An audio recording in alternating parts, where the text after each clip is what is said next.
संस्थायाः आध्वर्यवे संस्कृतपरिषदा आयोज्यमानायां वेदविज्ञानशतव्याख्यानसुममालिकायाम् अद्य 62तमं व्याख्यानं वर्तते। अद्यतन व्याख्यातारः सन्ति आचार्य चिर्रावूरि शिवरामकृष्णशर्मा महोदयाः। तेभ्यः सभापक्षतः संस्कृतपरिषत्पक्षतः स्वागतं व्याहरामि। एवं अद्यतन सभायाः अध्यक्षाः सन्ति अस्माकं संस्कृतपरिषदः निदेशवर्याः आचार्य के नीलकण्ठं महोदयः। तेभ्यः अहं स्वागतं व्याहरामि। एवमेव अद्यतन सभायाम् आभासीयपटले समुपस्थितानां सर्वेषां संस्कृतविदुषां संस्कृतपण्डितानां संस्कृत अनुरागिणां च संस्कृतपरिषत् पक्षतः स्वागतं हार्दं स्वागतं व्याहरामि। अद्यतन विषयः वर्तते विशेषविषयः। यतोहि नाम सर्वे विषयाः विशेषाः एव भवन्ति, यतो वैदिकसम्बद्धाः विषयाः, किन्तु तथापि अद्यतन विषयः विशेषः एव विशिष्टः इति वक्तुं शक्यते। सनातनवैदिकधर्मप्राचीनत्वनिरूपणम् इति। अद्य अत्र विराजन्ते चिर्रावूरि शिवरामकृष्णशर्मा महोदयाः। अस्मिन् विषये कृतभूरिपरिश्रमाः आच बहोः कालात् पूर्वम् अस्मिन् विषये परिशोधनं तत्र कुर्वन्तः सन्ति। एवं तेषां तत् परिशोधनायाः फलम् अद्य वयम् आस्वादितुं सन्नद्धाः स्मः। तत्र औपचारिकरूपेण शिवरामकृष्ण महोदयं सर्वे जानन्ति एव, तथापि औपचारिकरूपेण अहम् एतेषां परिचयं पञ्चसु वाक्येषु कर्तुं प्रयत्नं करिष्ये। तत्र चिर्रावूरि शिवरामकृष्ण महोदयाः तत्र सुप्रसिद्धाः संस्कृत आन्ध्रभाषा पण्डिताः। एते नेशनल् कालेज् तत्र मचिलीपट्टनं कलाशालायां तत्र अध्यापकरूपेण कार्यं कृत्वा विरमणं कृतवन्तः। एवं वेदे तत्र शास्त्रेषु विभिन्नशास्त्रेषु पुराणे इतिहासेषु कृतभूरिपरिश्रमाः एते महानुभावाः। एतैः अनेके ग्रन्थाः रचिताः सन्ति।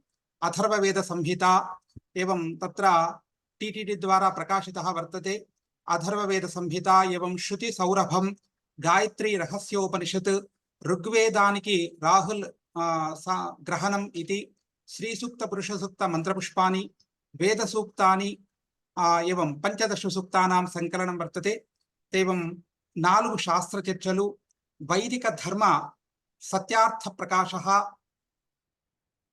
साई वेदभारती, यजुर्वेदम् एवं उपनिषत् तत्र 98 उपनिषत् समीक्षा वर्तते। एकः ग्रन्थः। वेदवाङ्मयम् इत्यादि ग्रन्थाः संस्कृतभाषायां तत्र संस्कृतसम्बद्धाः ग्रन्थाः एते प्रकाशिताः वर्तन्ते। एवं तेलुगुभाषायां तेलुगुसाहित्येपि एतेषां पाण्डित्यम् अनन्यमेव वर्तते। एवं एतैः तेलुगुभाषा ग्रन्थाः अपि रचिताः सन्ति। ते च ग्रन्थाः आन्ध्रव्याकरणोडुपं, करुणश्री भावोद्यानं, स्मृत्यञ्जलिः, पंडित तपस्वुलु इत्यादि ग्रन्थाः तेलुगुभाषा ग्रन्थाः वर्तन्ते। एवं एतादृशं विस्मयावहं शेमुषीधीरिणत्वं दृष्ट्वा नैकाः संस्थाः तत्र एतेषां बिरुदानि प्रादुः। तत्र विद्यालङ्कारः, पुष्पगिरि शङ्करमठेन विद्यालङ्कारः इति, शृङ्गेरी शङ्करमठेन आस्थानविद्वान् इति, एवं इत्यादि ज्योतिर्वास्तु विज्ञान शेखर इति, धर्मशास्त्र विद्वन्मनिः इत्यादि, पौराणिक प्रवचन श्रीशुका इत्यादि बिरुदवाजाः एते महानुभावाः। एतेषां महाशयानां तत्र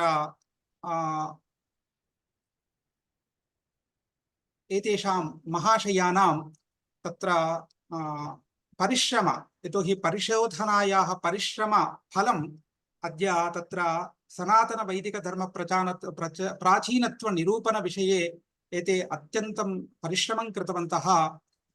तत्र सार्धैकशतं प्रमाणानि तत्र ते निरूपयिष्यन्ति। अत्र तेभ्यः पुनरेकवारं स्वागतं व्याहरामि। व्याख्यानात् पूर्वम् अस्माकं निदेशकवर्यान् आचार्य के नीलकण्ठं महोदयान् उद्बोधनं कुर्वन्तु इति सविनयं प्रार्थये। धन्यवादाः संतोष। हरिः ओम् श्रीगुरुभ्यो नमः।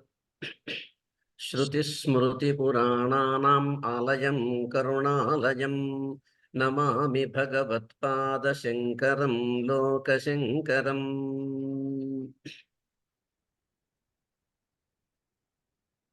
सर्वेभ्यः नमांसि।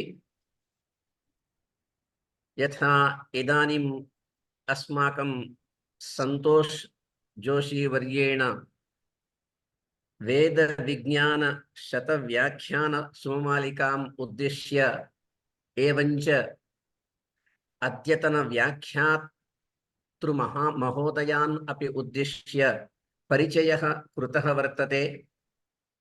भवन्तः सर्वे जानन्ति संस्कृत परिषत् इयम् एकवर्षात् प्रभृति महर्षि सांदीपनि राष्ट्रीय वेदविद्या प्रतिष्ठानस्य अनुदानेन वेदविज्ञान शतव्याख्यान सुमालिकाम् अत्र प्रचालयन्ती अस्ति इति भवन्तः सर्वे जानन्ति।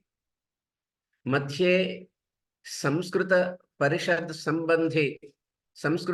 संबंधी कार्यक्रमाणाम् अनुपालनेन कश्चन विरामः आपन्नः आसीत्।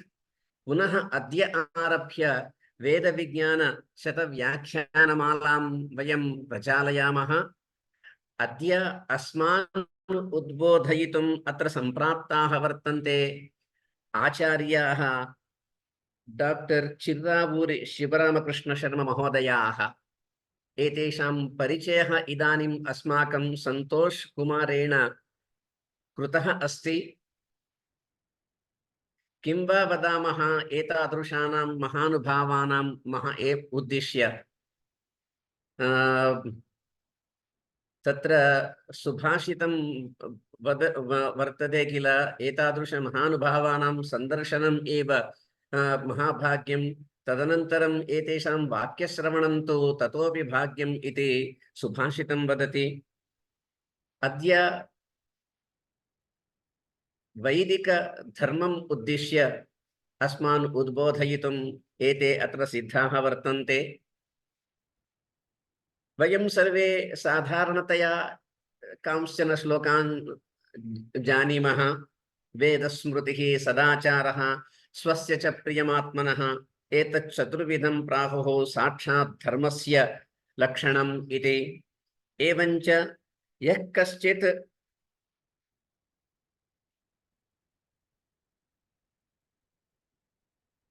कश्चित् कस्यचित् धर्मं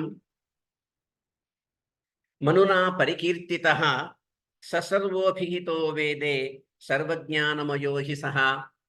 एवञ्च धर्मं जिज्ञासमानानां परमं प्रमाणं परमं श्रुतिः इत्यादि श्लोकान् वयं तो जानीमः। मनुस्मृत्यादिषु उक्तान् श्लोकान् वयं जानीमः।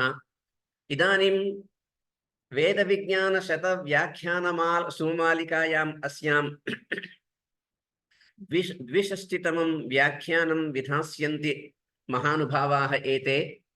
तत्र वर्तते सनातन वैदिक धर्म प्राचीनत्व निरूपणम्। सनातन वैदिक धर्म प्राचीनत्व निरूपणम्। सनातनम् इत्येव इत्यनेनैव वयं ज्ञातुं पारयामः। इदानीन्तनकाले सनातनधर्मस्य विषये भारते सर्वत्रापि सम्भाषणं प्रचलन्ति अस्ति। तादृशस्य धर्मस्य विषये तस्य प्राचीनत्व विषये अस्मान् उद्बोधयितुं बहु ग्रन्थप्रणेतारः एवञ्च महानुभावाः विद्वांसः चिर्रावूरि शिवरामकृष्ण शर्मा महाशयाः अत्र सम्प्राप्ताः। आन्लैन् माध्यमेन अहम् अधिकं न वच्मि, समयः अतीतः भवति। तस्मात् कारणात् तान् महोदयान् सप्रश्रयं पुनः एकवारम् अस्माकं सर्वेषां पक्षतः प्रार्थये अस्मान् उद्बोधयितुम्। आचार्याः शिवरामकृष्णशर्ममहोदयाः आगच्छन्तु, अस्मान् उद्बोधयन्तु। धन्यवादाः। सभायै नमः। अरुणकिरणजालैः अञ्चिताशावकाशा विधृतजपवटीका पुस्तकाभितिहस्ता हितरवरकराढ्या फुल्लकल्हारसंस्था निवसतु हृदि बाला नित्यकल्याणशीला शुक्लाम्बरधरं विष्णुं शशिवर्णं चतुर्भुजं प्रसन्नवदनं ध्यायेतु सर्वविघ्नोपशान्तये। సభాధ్యక్షులు ఆచార్య కె నీలకంఠం గారికి, వారు డైరెక్టర్ గారు, అలాగే ఈ కార్యక్రమ నిర్వాహకులు జోషి సంతోష్ కుమార్ గారికి, డాక్టర్ జోషి సంతోష్ కుమార్ గారికి, సభలో ఉండేటువంటి పెద్దలకు అందరికీ నమస్కారం. మన వైదిక వాంగ్మయం వేదాలపైన, ధర్మశాస్త్రాలపైన, పురాణ ఇతిహాసాలపైన నిలబడి ఉంది. అయితే ఇది సనాతన ధర్మము అని చెప్పని మనం ఎప్పటి నుంచో పరంపరగా భావిస్తున్నాం. దీనికి వేరే నిరూపణం ఎందుకు అని కూడా కొందరు అనుకోవచ్చు. కానీ భారతదేశ చరిత్రలో ఈ సనాతన ధర్మం క్రీస్తు పూర్వం 4వ శతాబ్దిలో పుట్టింది అనేటువంటి మాట ఉంది.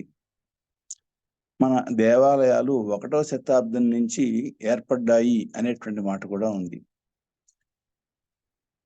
వీటి వలన ఈ సనాతన ధర్మం అనుకునేది సనాతనం కాదు, ఇదిదో తర్వాత కల్పితము అనేటువంటి భావన నేటి విద్యాలయాల్లో ఏర్పడుతూ ఉన్నది. క్రీస్తు పూర్వం 4వ శతాబ్దిలో సనాతన ధర్మం పుట్టిందని, క్రీస్తు పూర్వం 1600లో ఆర్యులు ఈ దేశానికి వచ్చి ఆ తర్వాత వేదాలు రాసుకున్నారని మనం ఈ చరిత్ర పుస్తకాల్లో చదవడం జరుగుతుంది. కనుక ఈ విషయంలో స్పష్టత కావాలి. అయితే సనాతనమైతే ఏమిటి, అధునాతనమైతే ఏమిటి, దీని వలన కలిగే ప్రయోజనం ఏమిటి అని ఎవరికైనా అనిపించవచ్చు. సనాతనమైతే వాటిలో ఉండే అంశాలు ప్రామాణికాలు అవుతాయి. ఇప్పుడు మనకి 10 అవతారాలు ఉన్నాయి, దశావతారాలు. 10 ఏమిటి, భాగవతంలో 23 అవతారాల దాకా ఉన్నాయి, భగవానుడు అవతారాలు. ఇది సనాతనమైతే 23 అవతారాలు ప్రమాణాలు, వాస్తవాలు, చరిత్రలో భాగాలు అవుతాయి. భగవానుడు మానవ రూపంలో లేదా ఇతర వేరే ప్రాణుల రూపంలో అవతరించి ఈ లోక కార్యాన్ని నిర్వర్తించాడు అని. కానీ ఇది క్రీస్తు పూర్వం 4వ శతాబ్ది తర్వాత అయినట్లయితే ఇవన్నీ కల్పితాలు అవుతాయి. అలాగే దేవాలయాలు ప్రాచీన కాలం నుంచి ఉన్నాయని మనం అనుకుంటున్నాం, మన గ్రంథాల్లో ఆ విధంగా ఉంది. కానీ 1వ శతాబ్దం నుంచి తయారయ్యాయి ఈ దేవాలయాలు, అంతకు ముందు లేవు. అంతకుముందు బౌద్ధ మందిరాలు, జైన మందిరాలు ఉన్నాయని దాంట్లో రాస్తున్నారు చరిత్ర పుస్తకాల్లో. కనుక ఎవరైతే ఈ సంస్కృత గ్రంథాలు చదివారో వాళ్లకు ఇది మామూలు విషయంగా అనిపించిన, ఈ భారతదేశంలో ఉండే 140 కోట్ల జనాభా యొక్క సంతానం ఉన్నారో వాళ్ళు ఈ పాఠశాలల్లో, విద్యాలయాల్లో, విశ్వవిద్యాలయాల్లో ఆ చరిత్ర చదువుకుని ఇదంతా కల్పితము, ఇది కేవలం నమ్మకంపై ఆధారపడింది అనేటువంటి భావన పొందడం వలన ఈ సంస్కృతి పైన విశ్వాసం తొలగిపోయే పరిస్థితి వస్తుంది. ఇదొకటి ప్రధానంగా గమనింపదగిన అంశం. సంస్కృతిపై విశ్వాసం తొలగడం మాత్రమే కాదు, అందుకంటే ఒక పెద్ద నష్టం కూడా ఉంది. ఢిల్లీ విశ్వవిద్యాలయంలో చదివేటువంటి విద్యార్థులు, జేఎన్యూలో చదివే విద్యార్థులు దేశాన్ని ముక్కలు చేస్తాం అన్నారు. కాశ్మీర్ మంది కాదు, అది వేరే దేశము అని కూడా అన్నారు. వాళ్ళు అక్కడ చదువుకుంటున్నారు అంటే ఆ చరిత్ర చదివిన వాళ్ళు ఆ మాట అన్నారనమాట. ఆ చరిత్రలో ఏమనుంది, ఈ దేశం ఏనాడు సాంస్కృతికంగా కానీ సాంఘికంగా కానీ జాతీయ లేదా జాతిపరంగా కానీ లేదా భౌగోళికంగా కానీ రాజకీయంగా కానీ ఏనాడో ఒక దేశంగా లేదు ఇది కేవలం ఇంగ్లీష్ వాళ్ళు పరిపాలించడం వలన ఒక దేశం అయింది అని ఆ చరిత్ర పుస్తకాల్లో ఈ మాటలు పట్టుకుని వాళ్ళు ఆ విధంగా మాట్లాడడం జరిగింది. ఈ దేశంలో పుట్టినటువంటి విద్యార్థులకు దేశం పట్ల భక్తి భావం, దేశాన్ని సేవించాలి, దేశాన్ని రక్షించుకోవాలి అనే భావం ఉండడం అనే సమంజసమా, దేశాన్ని ముక్కలు చేస్తాం అనే ధోరణి సమంజసమా? ఆ ధోరణి ఉంటే, దేశభక్తి లేకపోతే అందులో ప్రజాస్వామ్యంలో ఆ దేశం యొక్క మనుగడ ఎలా ఉంటుంది? కనుక ఇది చాలా ముఖ్యమైన విషయం అవుతోంది. జాతీయ సమైక్యతకు, దేశభక్తికి, దేశ రక్షణానికి ముఖ్యమైన అంశం ఏమిటిది? సనాతన ధర్మం, సనాతనము అని నిరూపించుకోవడం. కనుక ఈ అంశంలో ఇంతకు ముందు కొందరు పెద్దలు కృషి చేశారు. దాని ఆధారంగా నేను పరిశీలిస్తే నాకు 154 అంశాలు, ప్రమాణాలు నిన్నటికి దొరికాయి. ఇంతకుముందు 150 దొరికాయి, ఇప్పుడు 154 దొరికాయి. కనుక వాటి గురించి తమ ముందు ప్రస్తావన చేస్తాను. ఇంతకు ముందు కొన్ని నెలల వెనక చరిత్ర ఎరుగని మహాపాతకం మన దేశానికి పట్టినది అని ఒక పుస్తకం రాశాను. ఈ ప్రమాణాల గురించి తెలుపుతూనే ఆ పుస్తకం రాసే నాటికి 119 ప్రమాణాలు దొరికాయి. ఈ తర్వాత 154 దొరికాయి. కనుక ఆ పుస్తకంలో నేను ప్రస్తావించినటువంటి ఆ ప్రమాణాలు బహుశా పుస్తకం కొంత చదివి ఉండవచ్చు. వాటి గురించి తర్వాత ప్రస్తావన చేస్తూ తర్వాత దొరికినటువంటి ప్రమాణాలని ముందు ప్రస్తావన చేస్తాను. ఇప్పుడు ఈ చరిత్రలో ప్రధానమైనటువంటి అంశం, భారతదేశ చరిత్రలో ఇప్పుడు ఉన్నటువంటి దాంట్లో ఆర్యులు భారతదేశంపైకి దండయాత్రకు వచ్చారు. వచ్చి అక్కడ ఉండేటువంటి ద్రావిడులు మొదలైనటువంటి వాటిలను హింసించి వాళ్ళ ఆస్తులు లాక్కొని ఇల్లు తగలబెట్టి దేశాన్ని ఆక్రమించుకున్నారు అనేటువంటిది ఒకటి. ఇది పాశ్చాత్యులు ప్రతిపాదించారు. దాన్ని ఆధారంగా చేసుకుని మన దేశంలోనే పద్మభూషణ్ అవార్డు పొందినటువంటి రాహుల్ సాంకృత్యాయన్, దివోదాసు మొదలైనటువంటి గ్రంథాలు రాయడం జరిగింది. వాటిల్లో ఆయన ఇంకో అడుగు ముందుకు వేసి ఋగ్వేదంలో ఈ విషయం ఉంది, ఆర్యులు ద్రావిడులను నాశనం చేసి దేశాన్ని ఆక్రమించినట్టుగా ఋగ్వేదంలో ఉంది అని కూడా ఆయన ప్రతిపాదన చేశాడు. అది చూసి నేను కలతపడి కొన్ని సంవత్సరాల వెనక ఆయన ఏ ఋగ్వేద మంత్రాలు ఇచ్చారో ఆ మంత్రాలన్నీ కూడా అధ్యయనం చేసి ఆ మంత్రాలకు అతడు రాసినటువంటి దివోదాసు అనేటువంటి నా గ్రంథానికి సంబంధం లేదు, కేవలం ఇది కల్పితము అని నిరూపిస్తూ ఋగ్వేదానికి రాహుల్ గ్రహణం అనే పుస్తకం రాశాను. అది ఓ సంవత్సర కాలం ఋగ్వేదంతో కుస్తీ పడడం ద్వారా ఆ విషయం బయటపడింది. కనుక ఋగ్వేదంలో కానీ మరో ఇతర వేదాల్లో కానీ రామాయణంలో కానీ భారతంలో కానీ ఇతర పురాణాల్లో కానీ ఏ వాంగ్మయంలోనూ ఆర్యులు భారతదేశానికి దాడికి వచ్చారు, ఇక్కడ విధ్వంసం చేశారు, ఇక్కడ ఆక్రమించారనే మాట లేదు ఇక్కడ వరకు. ఇది సంస్కృత పండితులకి తెలిసిన అంశమే అవుతుంది, కానీ అది చరిత్రగా ఉంటుంది. ఇప్పుడు అయితే ఆక్స్ఫర్డ్ రిఫరెన్స్ డిక్షనరీలో ఈ ఆర్యులు భారతదేశానిపై దాడికి వచ్చారు అనేటువంటిది ఇది వర్జింపబడిన వాదము అని వ్రాశారు. ఇది ఒకటి ప్రధానంగా గుర్తుంచుకోవాలి. అంటే ఏ పాశ్చాత్యులు ఈ ఆర్య ద్రావిడ వాదాన్ని లేవనెత్తారో, చరిత్రగా చేశారో, పాఠాలు చెప్పించారో, ఆ పాశ్చాత్యులే అది వర్జింపబడిన వాదము అని చెప్పని వాళ్ళ డిక్షనరీలోనే రాసుకున్నారు. ఇది 2006లో ప్రకటింపబడింది. ఇది ఒకటి చాలా ముఖ్యమైన అంశం. అంటే ఈ పైన నేను ఏ అంశాలు అయితే ప్రతిపాదిస్తున్నానో వాటిని సందేహించక్కర్లేదు. ప్రమాణాలను చూపిస్తున్నాను.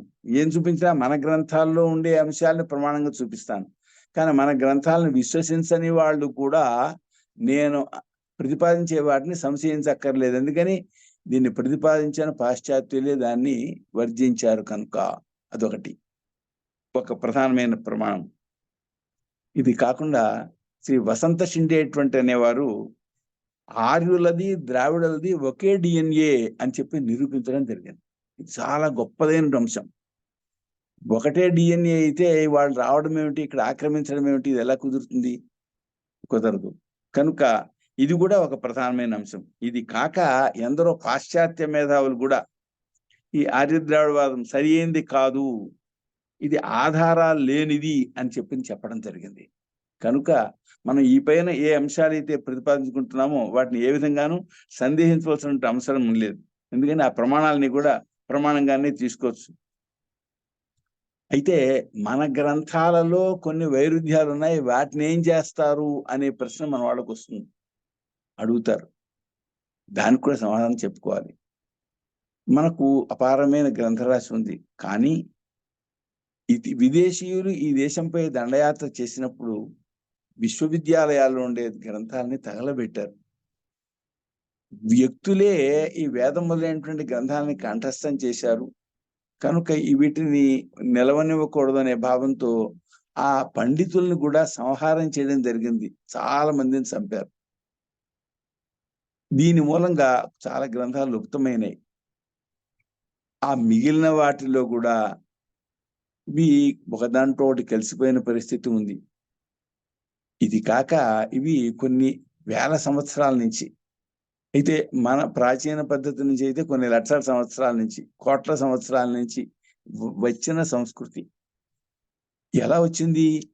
ఒకరి నోట మరొకరికి, ఒకరు రాస్తే ఆ ప్రతి ద్వారా ఇంకోరు రాయడం, ఈ విధంగా జరిగింది. వ్రాతప్రతులు. దీనివల్ల పాఠాంతరాలు రావడం సహజం.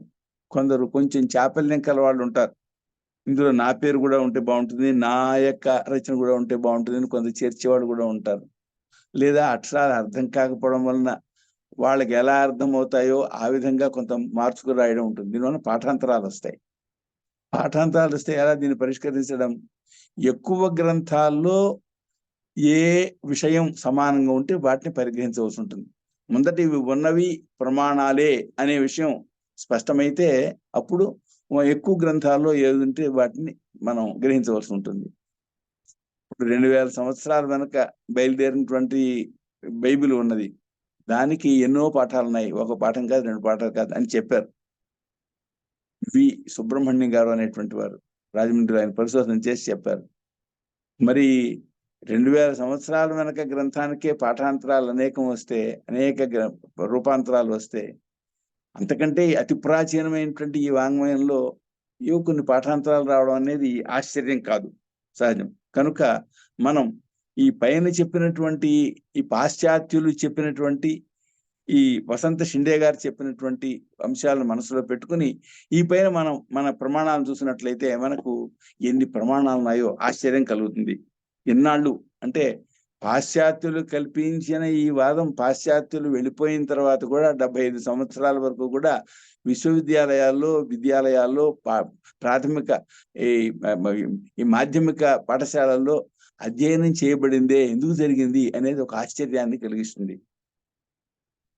ఇంకొక ప్రమాణం, మనకి స్వస్తికం అనే ఒక పదం ఉంది. స్వస్తి వినాశి నామ అని ప్రాచీన నిరుక్తకారుడైనటువంటి యాస్కముని చెప్పారు. హరప్పా అవశేషాల్లో స్వస్తికం చిహ్నం ఉంది. వాళ్ళు చిత్రం ఏం చేశారంటే ఆ స్వస్తిక చిహ్నాన్ని అటు ఇటు మార్చి కూడా వర్ణాలు ఏర్పాటు చేసుకున్నారు. హరప్పా సంస్కృతిలో ఒక చిత్రలిపి అని ఒక లిపి ఉంది. ఆ చిత్రలిపిలో ఈ స్వస్తికం ఎన్నో ఆకారాలతో మార్చబడి కూడా కనబడుతుంది. స్వస్తిక రూపమే కాకుండా స్వస్తిక రూపం ఉంది, ఇతర రూపాలు ఉన్నాయి. ఏమండి? కనుక ఈ స్వస్తికం అనేది సంస్కృత పదం. స్వస్తిక పదానికి సంబంధించినటువంటి పరిశోధన చేసి స్వస్తిక చిహ్నం గురించి పరిశోధన చేసినటువంటి వారు 7000 సంవత్సరాల నుండి ఈ స్వస్తికం ఉంది అని చెప్తున్నారు. ఇది ప్రధానమైన అంశం. 7000 సంవత్సరాల నుంచి స్వస్తికం ఉంది. స్వస్తికం అనే పదం సంస్కృతం, అది కూడా నిరుక్తంలో ఉన్నది. ఇది పవిత్రమైనటువంటి ధార్మిక కార్యాల్లో ఉపయోగపడుతుంది. అంటే 7000 సంవత్సరాల నుంచి ఈ ధర్మం ఉన్నట్టే కదా. ఒకటి. మరో ప్రమాణం, హర్యానా ప్రాంతంలో సరస్వతి నది క్రీస్తు పూర్వం 4000 సంవత్సరాల నాడు ఎండిపోయింది అని చెప్పి తెలుస్తోంది. చరిత్రకారులు చెప్తున్న మాట 4000 సంవత్సరాల వెనక ఎండిపోయింది. 4000 సంవత్సరాల వెనక ఎండకుండా ఉన్నప్పుడు అది ఓ మహానదిగా ఉన్న కాలంలో దాని ఒడ్డున సత్రయాగాలు చేసేవారు. ఈ ప్రస్తావన మనకు సత్యాషాఢ శ్రౌత సూత్రంలో కనబడుతుంది. త్రీణి సారస్వతాని మిత్రావరుణయో ప్రథమం ఇంద్రాగ్నియోర్ద్వితీయం అర్యమ్ణస్తృతీయం అని చెప్పని సరస్వతీ నదీ తీరంలో మిత్రావరుణ సత్రం, ఇంద్రాగ్ని సత్రం, అర్యమ సత్రం చేయమని అక్కడ చెప్పారు. ఇక్కడ కాకుండా పూర్వమీమాంసా శాస్త్రంలో ఓ అధికరణంలో ప్రత్యేకించి ఈ సారస్వత యాగం చేసే విధానం ఉంది. సరస్వతీ నదీ తీరంలో మొదట ఆ యాగం చేస్తారు. యాగం చేసిన తర్వాత ఆ శమ్య అనేటువంటి ఒక కనుక దండాన్ని అక్కడి నుంచి విసురుతారు. అది ఆ సరస్వతీ తీరంలో ఎంత దూరంలో పడితే అక్కడ మళ్ళీ రెండోసారి యాగం చేయాలి. ఇలా వరుసగా యాగాలు చేసుకుంటూ సరస్వతీ నది ఎక్కడ ప్రారంభమైందో అంతవరకు యాగాలు చేయాలి. అదొక పద్ధతి. అది పూర్వమీమాంసా శాస్త్రంలో ఉంది. మరి సరస్వతీ నది అనేది ఇప్పటికి 4000 సంవత్సరాల వెనక ఎండిపోతే సరస్వతీ నదీ తీరంలో ఈ యాగాలు జరిగాయంటే మరి ఈ ఇన్ని వేల సంవత్సరాల వెనక ఈ సంస్కృతి ఉంది అనేది దానివల్ల స్పష్టంగా తెలుస్తోంది కదా. ఏది కనుక ఇదొకటి చాలా ప్రధానమైనటువంటి ప్రమాణంగానే ఉంటుంది. కనుక సరస్వతీ నది అదృశ్యం కావడానికి పూర్వమే యజ్ఞాలు, వేదాలు ఉన్నాయి అనేది స్పష్టమవుతుంది. ఇది 4000 అంటే క్రీస్తు పూర్వం 4000 సంవత్సరాలు. క్రీస్తు పూర్వం 4000 సంవత్సరాలు అంటే ఈ 2000 కలిస్తే ఎప్పటికీ 6000 సంవత్సరాల వెనక ఈ సంస్కృతి ఉంది అనడానికి ఈ సత్యాషాఢ శ్రౌత సూత్రము అలాగే పూర్వమీమాంస శాస్త్రంలో ఉండే అధికరణం రెండు ప్రమాణంగా మనకు నిలుస్తాయి. ఈ 7000 సంవత్సరాల వెనక సరస్వతి అనేది చాలా గొప్ప నదిగా ఉండేది, చాలా పెద్ద నదిగా ఉండేది. కనుక ఈ సరస్వతీ నదికి సంబంధించిన ప్రస్తావన మనకు ఋగ్వేదంలో ఉంది. ఇంకో ప్రధానమైన అంశం ఏంటంటే యజుర్వేదానికి సారస్వత పాఠం అని ఒక పాఠం ఉంది. సారస్వత పాఠం అంటే ఏమిటి? ఒకప్పుడు సరస్వతీ నదీ తీరంలో ఓ పెద్ద క్షామం ఏర్పడింది, తిండి లేకుండా అయిపోయింది. అక్కడ ఉండేటువంటి బ్రాహ్మణులు, వేద పండితులు ఆ నదీ తీరం వదిలి వేరే ప్రాంతాలకు వెళ్ళిపోయారు తిండి లేక. సారస్వతుడు అనేటువంటి ఒక యువకుడు మాత్రం ఆ సరస్వతీ నదీ తీరంలోనే చేపలు తింటూ బతికాడు. ఈ చేపలు తింటూ వేదం చదువుతూ అతను ఉండిపోయినాడు. అంటే సరస్వతి నదే అతన్ని పోషించింది అనమాట. ఆ తర్వాత క్షామం తగ్గింది కొన్ని సంవత్సరాలు. తగ్గిన తర్వాత మళ్ళీ వాళ్ళు వచ్చారు. కానీ వాళ్ళు ఈ తిండి తిన్నగా లేని కారణంగా వాళ్ళు వేదాలను మర్చిపోయారు. మర్చిపోతే అప్పుడు ఇతడు వేదాలు చెప్తున్నాడు, ఇతని దగ్గర చదువుదాను వాళ్ళు చదవడానికి వచ్చారు. ఇతడు కుర్రాడు, వాళ్ళు ముసలివాళ్ళు. అయితే వాళ్ళు నన్ను గురువుగా గుర్తించినట్లయితే నేను మీకు చెప్తాను అని సారస్వతుడు చెప్పాడు. అతన్ని గురువుగా గుర్తించి శ్రీ గురుభ్యో నమః అని చెప్పని నమస్కారం చేసి ఆ పైన అధ్యయనం ప్రారంభించారు. కానీ వాళ్ళలో కొందరు మేధావులు ఉన్నారు. వాళ్లకు విషయం తెలిసింది. ఏంటది? ఇతడు వరుస మార్చి చెప్తున్నాడు అని. ఎందుకు వరుస మార్చాడు? మరి సౌకర్యం కోసం మార్చుకున్నాడు. సౌకర్యం కోసం అనే మాటకు అర్థం ఏంటంటే, ఇప్పుడు కొన్ని మంత్రాలు ఉంటాయి ఓ అధ్యాయంలో. ఆ మంత్రాల పక్కనే ఆ మంత్రాలకు సంబంధించిన బ్రాహ్మణం ఉంటుంది. ఈ బ్రాహ్మణం ఈ పక్కన ఉంటే ఏమవుతుంది? ఈ రెండు పక్క పక్క ఉన్నందువలన అనుష్ఠానానికి సౌలభ్యం ఉంటుంది. కానీ ఇంతకు ముందు అంటే సారస్వతుడు ఈ పాఠం చెప్పడానికి పూర్వం అలా లేదు. బ్రాహ్మణం వేరుగా ఉంది, మంత్రాలు వేరుగా ఉన్నాయి.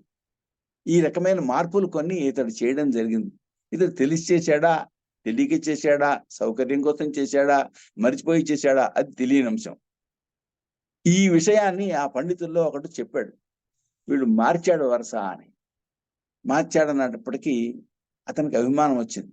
నేను చెప్పేదే కనుక కరెక్ట్ కాకపోయినట్లయితే నేను ఆత్మాహుతి చేసుకుంటాను. అంటే వాళ్ళు నువ్వు చెప్పేది తేడా ఉంది, వరుస మార్చావు, మార్చలేదంటే మేము ఆత్మాహుతి చేసుకుంటాము. అటువంటి పరిస్థితుల్లో అక్కడ కథలో ఇది ఎక్కడుంది? ఇది మహాభారతంలో ఉంది. మహాభారతంలో మాత్రమే కాదు, చరణ వ్యూహం అనేటువంటి గ్రంథంలో కూడా ఉంది. ఆ బ్రహ్మదేవుడు సామరస్యం కలిగించాడు. ఎలా కలిగించాడు? ఈ పైనుంచి ఈ పాఠమే ఈ శాఖ వారు చదవాలి అని చెప్పారు. ఇప్పుడు అదే చదువుతున్నాం. ఇప్పుడు నేను అదే చదివాను. ఇప్పటికి 60 ఏళ్ల వెనక, 65 ఏళ్ళ 64 ఏళ్ల వెనక నేను చదివిన పాఠం ఏంటంటే సారస్వత పాఠమే. నేను ఒకనే కాదు, మన ఆంధ్రప్రదేశ్లో ఉండేటువంటి యజుర్వేద పండితులు ఏం చదువుతున్నారు? ఈ సారస్వత పాఠమే చదువుతున్నారు. వరుస మార్చిందే చదువుతున్నారు. అంటే ఇది ఒక మహాప్రమాణం. సారస్వత ఒక ఆయన ఉన్నాడు, ఆయన ఈ వరుస మార్చాడు. బ్రాహ్మణము సంహిత రెండు కలిపేసిన పాఠం ఇది. బ్రాహ్మణము సంహిత కల్పని పాఠం ఒకటే అంతకు పూర్వం ఉండేది అనే దానికి. కానీ ఇదంతా ఎక్కడ జరిగింది? సరస్వతి నదీ తీరంలో జరిగింది. సరస్వతి నది ఎండిపోకుండా ఎప్పుడు ఉంది? 6,000 సంవత్సరాల వెనక ఉంది. కనుక 6,000 సంవత్సరాల వెనక వేదం ఉన్నది, యజ్ఞాలు ఉన్నాయి, వేదం చదివిన వేద పండితులు ఉన్నారు, వాళ్ళు యజ్ఞాలు చేసుకునేవాడు. వీటంటికి కూడా ఇది ప్రమాణం అవుతుంది. ఏమండి, ఇది మహాభారతంలో శల్యపర్వంలో 51వ అధ్యాయం. ఇదే గాథ చరణ వ్యూహంలో కూడా ఉందని మనం చేశా కదా. ఒకటి, వీళ్ళు చరిత్రకారులు వీళ్ళు ఏం చెప్తున్నారు? హిందూ మతం క్రీస్తు పూర్వం 4వ శతాబ్దిలో పుట్టింది, అంతకు పూర్వం బౌద్ధ మతం జైన మతం ఉండేవి అని చెప్తున్నారు. కానీ బుద్ధుడు యొక్క ఉపదేశాలు కలిగిన గ్రంథం ధమ్మపదం. ధమ్మపదంలో బ్రహ్మణ్యత సుఖ అనే ఒక వాక్యం ఉంది. బ్రహ్మణ్యత సుఖ 23వ అధ్యాయంలో 13వ శ్లోకం ఇది. ఈ బ్రహ్మణ్యత పదం ఎలా అవుతుంది? దీన్ని మనం ప్రాకృత ప్రకారం గ్రహించాలి. దీన్ని ప్రాకృత సూత్రంలో ఏమని విధించారంటే, బ్రహ్మణ్య అన్న చోట ఆ న్యా అనే పదానికి ఈ న్యా వస్తుంది అని చెప్పారు. బ్రహ్మణ్యత అని అన్నమాట. సంస్కృతంలో అయితే బ్రహ్మణ్యత అని ఉంటుంది, ప్రాకృతంలో అయితే బ్రహ్మణ్యత ఉంటుంది. ఆ ప్రాకృతంలో పదమే ప్రాకృతంలో ఒకటైనటువంటి పాళీ భాషలోకి వచ్చింది. ఆ పాళీ భాషలోనే ఇది ఉంది అని చెప్తారు. బ్రహ్మణ్యత సుఖ అంటే బ్రహ్మణ్యత సుఖకరము. బ్రహ్మణ్యత అంటే ఏమిటి? బ్రహ్మణ్యుడు అంటే ఏమిటి? బ్రహ్మణి హిత, బ్రహ్మయందు హితమైన వాడు బ్రహ్మణ్యుడు అంటే వేద పండితుడు ఒక అర్థం.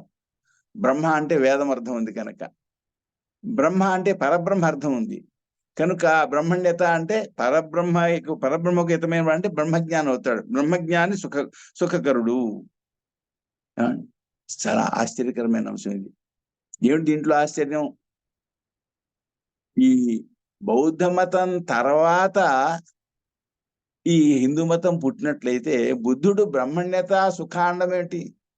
ఇంకొకటి, వీళ్ళు చాలా మంది ఇప్పుడు ప్రచారం చేస్తున్నారు. ఇది ఎక్కడ దళిత వర్గాల్లో ఈ ప్రచారం అవుతోంది. ఏమని ప్రచారం అవుతోంది? బుద్ధుడు బ్రాహ్మణ ద్వేషి అని ప్రచారం అవుతోంది. ఆ మధ్య నేను వ్యాసం దీనిపై రాయవలసి వచ్చింది. రాస్తే బుద్ధుడు బ్రాహ్మణ ద్వేషి, బ్రాహ్మణుడికి వ్యతిరేక కాడా అంటూ, బ్రాహ్మణ వ్యతిరేక అంటూ ఇంకొక వ్యాసం రాయించారు, పత్రిక వాళ్ళు రాయించారు. అది ఏదో సత్యం అనుకుని అప్పుడు నేను బ్రాహ్మణ వ్యతిరేకి కాడు అనడం కోసమని పెద్ద వ్యాసం రాసి మళ్ళీ వాళ్ళకి పంపుదామంటే వాళ్ళు వేసుకోవడం కుదరదన్నారు. అప్పుడు ఋషిపీఠంలో ఆ వ్యాసం ప్రకటించడం జరిగింది, బుద్ధుడు బ్రాహ్మణ ద్వేషి కాడు అని చెప్పడానికి. అలా ఉంది పరిస్థితి. కనుక ఇటువంటి పరిస్థితిలో వేద పండితుడు బ్రహ్మజ్ఞాని సుఖకరుడు అని చెప్పని బ్రహ్మణ్యతా సుఖ అనేటువంటి ధమ్మపదం చెప్తోంది. కనుక ఇదొక ప్రమాణం. ఇది ఒకటే ప్రమాణం కాదు. వీళ్ళ ఒక మాట ఏమని, వేదం అంతకు ముందుంది, వేద పండితులు ఉన్నారు, హిందూ మతం లేదు అనవచ్చు. అనే వాళ్ళకి అవకాశాలు ఉన్నాయి కదా. కానీ ఈ ధమ్మపదంలోనే 26వ అధ్యాయంలో 38, 41 శ్లోకాల్లో ఏం చెప్పారు? ఆయన పునర్జన్మను అంగీకరించారు, దేవతలను అంగీకరించారు, గంధర్వులను అంగీకరించారు, స్వర్గం అంగీకరించారు, నరకం అంగీకరించారు. ఇదే హిందూ మతం. హిందూ మతంలో చెప్పేవి ఎందుకంటే ఏమన్నాయి? కనుక హిందూ మతం ఏదైతే ఉందో, హిందూ మతం ఏ విషయాలు చెప్పిందో ఆ విషయాల్ని బుద్ధుడు అంగీకరించారు. అంగీకరించారంటే అప్పటికి హిందూ మతం ఉంది కనుక ఈ చరిత్రలో చెప్పినట్టుగా మొదట బౌద్ధ మతం జైన మతం ఉన్నాయి, ఆ తర్వాత హిందూ మతం ఉంది అనే మాట వాస్తవం కాదు. ఇది బుద్ధుని వాక్యాల ద్వారానే ప్రకటమవుతోంది అనేది ఈ ప్రమాణం అని తెలుస్తోంది. ఇంతేకాదు, ఎడ్విన్ ఆనల్డ్ అనేటువంటి ఆయన లైట్ ఆఫ్ ఏషియా అనే గ్రంథం రాశారు. ఆ గ్రంథంలో బుద్ధ చరిత్ర ఉంది. ఈ బుద్ధ చరిత్రలో కూడా ఆయన ఆ బుద్ధుని యొక్క కాలంలో ఉండేటువంటి వైదిక విషయాలు చాలా చెప్పారు. బుద్ధుడికి ఒడిగైంది, బుద్ధుడికి గాయత్రి మంత్రం ఉపదేశమైంది, అప్పుడు శంకరుడు మొదలైనటువంటి దేవతలు ఉన్నారు అంటూ ఆయన ఈ హిందూ మత విషయాలు చాలా అక్కడ ఉన్నట్టుగా ఆయన ఆ గ్రంథంలో చెప్పడం జరిగింది. ఆయన మన భారతీయుడు కాదు కదా, ఏదో భారతీయ అభిమానంతో రాశాడు అనుకోవడానికి. ఏమండి, ఇది ఒకటి. ఇప్పుడు ఇది 4వ ప్రమాణం. ఇప్పుడు నేను చెప్పింది హరప్పా సంస్కృతికి సంబంధించిన అవశేషాలు దొరికాయి మనకి, చాలా ఏళ్ల వెనక దొరికాయి. దొరికితే వీళ్ళు చరిత్ర పుస్తకాల్లో ఏమని రాశారు, హరప్పా సంస్కృతి హిందూ సంస్కృతి కాదు, అది వేరే సంస్కృతి, వాళ్ళ మతం ఏదో మనకి తెలియదు, వాళ్ళ మతావశేషాలు ఏం వదిలి వెళ్ళలేదు అని అన్నారు. కానీ హరప్పా అవశేషాలను నేను పరిశీలన చేశాను. వాటిల్లో త్రిశూరుని చిత్రం ఉంది, 3 శిరస్సులు కలిగినటువంటి ఒక వ్యక్తి చిత్రం ఉంది. వీళ్ళు ఏమని రాశారంటే దానికి, ఈయన 3 తలల పశుపతి దేవుడు, ఈయనకి 3 తలలు ఉన్నాయి, 2 కొమ్ములు ఉన్నాయి అని రాశారు. నేను దాన్ని పరిశీలన చేశాను. పరిశీలన చేస్తే 3 తలల రూపం ఒకటి ఉంది, 3 తలలు లేని రూపం కూడా ఒకటి ఉంది, ఒకే తల ఉన్న రూపం ఉంది. ఈ 3 తలల ఉన్న రూపం యొక్క విశేషం ఏమిటి అంటే, రుద్రుని యొక్క అనుచరులో ఒక ఆయన త్రిశూరుడు ఉన్నాడు. మనకు ముక్తులలో సారూప్యముక్తి, సాలోక్యముక్తి, సారూప్యముక్తి, సాయుజ్యముక్తి ఇలా ఉన్నాయి, చతుర్విధ ముక్తులు ఉన్నాయి. సారూప్యముక్తిలో తన ఏ దేవతామూర్తిని ఆరాధిస్తాడో అటువంటి రూపాన్ని పొందుతాడు. కనుక ఇతడు రుద్రుని యొక్క రూపంతో ఉన్నాడు, కానీ ఇతడు రుద్రుడు కాడు. ఈయనకి 3 తలలు ఉన్నాయి. 3 తలలు ఉన్న రుద్రుని గురించి మనకి వేదంలో లేదు, పురాణాల్లో లేదు, ఇతిహాసంలో లేదు.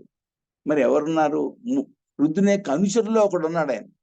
ఆయన సర్వామయపతి, అన్ని రోగాలకు అధిపతి. ఆయన 3 శిరస్సులున్న ఆయనకి అన్ని రోగాలకు అధిపతి. అతడు శైవజ్వరము అంటారు. ఈయన యొక్క చరిత్ర మనకి ఎక్కడ ఉంది? హరివంశంలో ఉన్నది, శ్రీమద్ భాగవతంలో ఉంది. ఇతడు కృష్ణుడి తరఫున కృష్ణుడితో యుద్ధం చేశాడు, కృష్ణుడిని ఆవహించాడు. కృష్ణుడికి ఆ జ్వరం వచ్చింది, శైవజ్వరం వచ్చింది. ఆయన కాసేపు కలతపడ్డాడు. ఆ తర్వాత వైష్ణవ జ్వరంతో ఈ శైవజ్వరాన్ని అతడు ఓడించడం జరిగింది. ఇంతకీ ఈ శైవజ్వరం అనే పేరుతో ఉండేటువంటి వ్యక్తికి 3 శిరస్సులు ఉన్నాయి. కనుక ఇదొకటి హరప్పా సంస్కృతికి మన వైదిక సంస్కృతికి సంబంధాన్ని సూచించేటువంటి ఒక అంశం. ఈ హరప్పా సంస్కృతిలో ఉండే ఆ రుద్రమూర్తి గురించి తర్వాత చెప్తాను, అది కూడా ఒక ప్రమాణం అవుతుంది. ఈ హరప్పా అవశేషాల్లో మానవ మృగం ఒకటి దొరికింది. మానవ మృగం, వీళ్ళు మానవ మృగం అని పేపర్లో వేస్తారు, అలాంటిది కాదు ఇది. మనుష్యుడిని మృగం వంటి మనుష్యుడు అనే అర్థంలో మానవ మృగం, లేకపోతే మృగాడు ఇలాంటి పేరు పెడుతుంటారు, అది కాదు. ఇదేమిటిది? ముఖం మాత్రం మానవ రూపం ఉంటుంది, మిగిలింది పశు రూపం ఉంటుంది. దీన్ని మానవ మృగము అంటారు, పురుష మృగము అంటారు. ఈ పురుష మృగంలో స్త్రీ రూపం ఉంటుంది, పురుష రూపం 2 ఉంటాయి. అందుకోసం మానవ మృగము అని చెప్పాను. మనకు వేదంలో ఈ మానవ మృగం గురించి ఉంది. పురుష మృగ చంద్రమసే అని ఉంది. అంటే చంద్రమసునకు పురుష మృగాన్ని సమర్పించండి అని అక్కడ ఉంది వేదంలో, కృష్ణ యజుర్వేదంలోనే ఉంది. ఈ పురుష మృగం అంటూ మనకి ఎక్కడ లోకంలో మిగిలిన వాంగ్మయంలో కనబడదు, వేదంలోనే కనబడుతుంది. దీని యొక్క చిత్రం ఎక్కడుంది? హరప్పా సంస్కృతిలో ఉంది. అంటే హరప్పా సంస్కృతికి వేదానికి ఈ విధమైన సంబంధం ఉంది అనేది దీన్ని బట్టి కూడా తెలుస్తుంది. ఇది తైత్తిరీయ సంహితలో 5వ కాండలో 5వ పన్నంలో 15వ పనసలో ఉంది. ఏమండి, హరప్పా అవశేషాల్లో ఒక యోగి చిత్రం ఉంది, చాలా ఆశ్చర్యకరమైన చిత్రం ఇది. ఆయన ఒక యోగాసనంలో ఉన్నాడు. బహుశా ఆ ఆసనం సిద్ధాసనం అవుతుంది. ఈ సిద్ధాసనంలో కూర్చున్నటువంటి ఈయనకి పెద్ద జటాజూటం ఉంది. యోగులైన వాళ్ళు జడలు కట్టించుకుంటారు జుట్టుని, ఎందుకంటే వాళ్ళు రోజు స్నానాలు చేస్తారు, 3 సార్లు స్నానాలు చేస్తారు. మనకి శ్రీమద్ రామాయణంలో రామచంద్రమూర్తి అడవికి వెళ్ళినప్పుడు ఆయన తలకి జడలు కట్టించుకున్నాడు, మర్రిపాలు తెప్పించి. స్నానం చేసినా రొంపాది పట్టకుండాను. కనుక ఈ యోగికి జటాజూటం ఉంది, సిద్ధాసనంలో ఉన్నాడు. ఇంతకంటే గొప్పదైన ఇంకో అంశం ఏంటంటే, ఆయన శిరస్సులో నుంచి ప్రణవం పైకి వస్తున్నట్టుగా ఉంది. అంటే యోగులు కుండలిని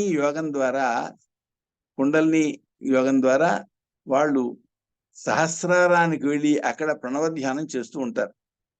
చేస్తుంటే వాళ్ళ యొక్క ఆ లోపల ఉండేటువంటి ఆ గొప్ప తేజస్సు ఉందే, అది బ్రహ్మరంధ్రం ద్వారా వెలికి వస్తూ ఉంటుంది. దీన్ని చిత్రంలో వేయాలి, ఎలా వేయగలుగుతారు?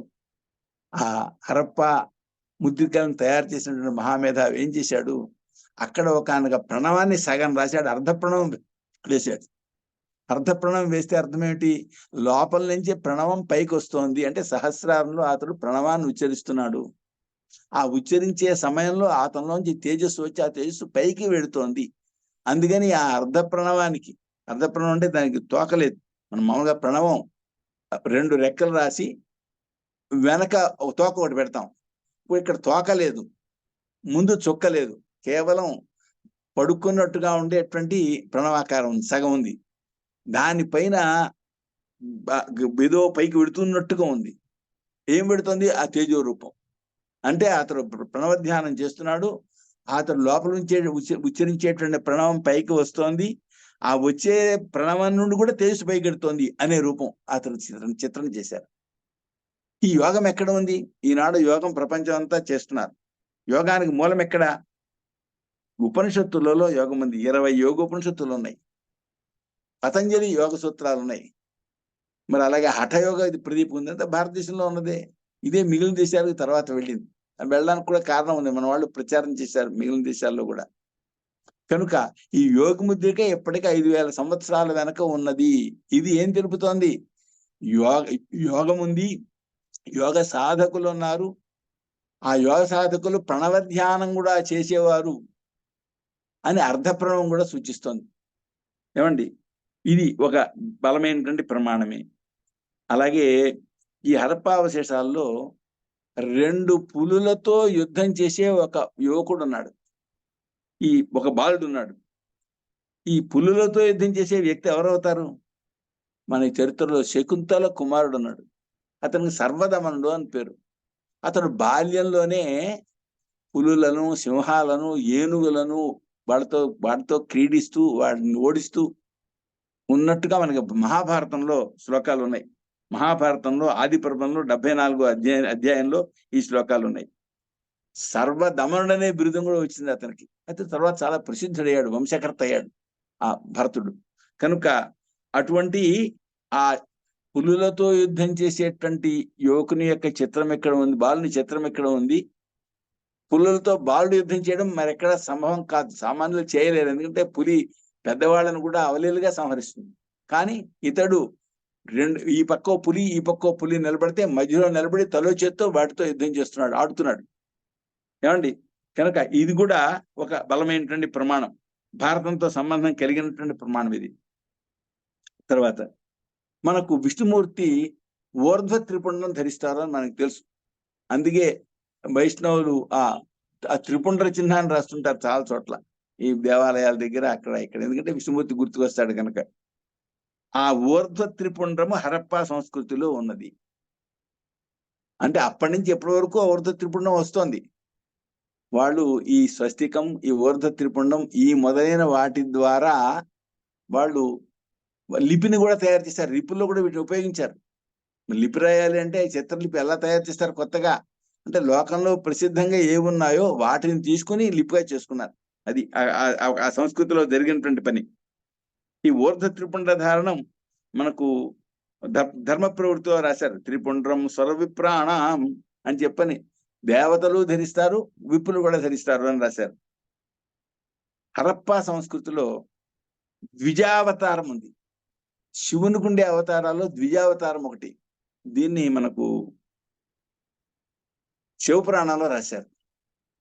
చూడండి, చరిత్ర పుస్తకాల్లో గడ్డం మనిషి అని పేరు పెట్టారు ఆయనకి. గడ్డం మనిషి అంటే పై జుట్టు లేదు అనే భావంతో పెట్టినట్టున్నారు. పై జుట్టు ఉంది, జుట్టు లేకపోలేదు. గడ్డం మనిషి అంటే ఇంకా వేరే ఎవరో అన్నట్టుగా, కానీ వేరే వ్యక్తి కాదు. పెద్ద ప్రమాణం ఉంది. ఏంటది? ఇతని గడ్డం ఉంది, మీసాలు ఉన్నాయి, పైన జుట్టు ఉంది. విశేషం ఏంటంటే ఈ పైన వేసుకునేటువంటి వస్త్రాన్ని అతను ఎలా వేసుకున్నాడు? ఇలాగా ఈ విధంగా ధరించాడు, ఇలా వేసుకున్నాడు. వస్త్రాన్ని ఈ విధంగా ధరించడం అనేది వేదంలో వర్ణించారు. స్వాధ్యాయ బ్రాహ్మణము అనేటువంటి వేద భాగంలో ఉత్తరీయాన్ని ఎలా ధరించాలి అంటే యజ్ఞోపవీతంలో ధరించమన్నారు. అజినం వాసో వా దక్షిణత ఉపవీయ అని చెప్పిన అజినం కానీ వస్త్రం కానీ ఈ విధంగా దండం వలె ధరించమని అక్కడ చెప్పారు. అతను ఆ విధంగా ధరించాడు. ఈ వస్త్రధారణ, ఈ విధంగా వస్త్రాన్ని ధరించడం అనేది వైదికతకు చిహ్నం. ఇతను రక్షాబంధనం ధరించాడు. రక్షాబంధనం ధరించమని ఎక్కడ ఉంది? మన సంస్కృతిలోనే ఉంది. ఉపనయనం చేయాలంటే ముందు రక్షాబంధనం కట్టాలి. ఇతనికి రక్షాబంధనం ఉంది అని కూడా ఉంది. రక్షాబంధనాలు విడిగా దొరికాయి అనే మాట కూడా వీటి చరిత్రకారులు రాశారు. ఉపనయనంలో రక్షాబంధనం కడతారు, వివాహంలో రక్షాబంధనం కడతారు. ఏ సంస్కారం ప్రారంభించినా ఈ చెవులం ఇలాంటి సంస్కారాలు ఉన్నాయి కదా, అన్ని సంస్కారాల్లో రక్షాబంధనం ఉంటుంది. దానికి ప్రత్యేకించి మంత్రం కూడా ఉన్నది.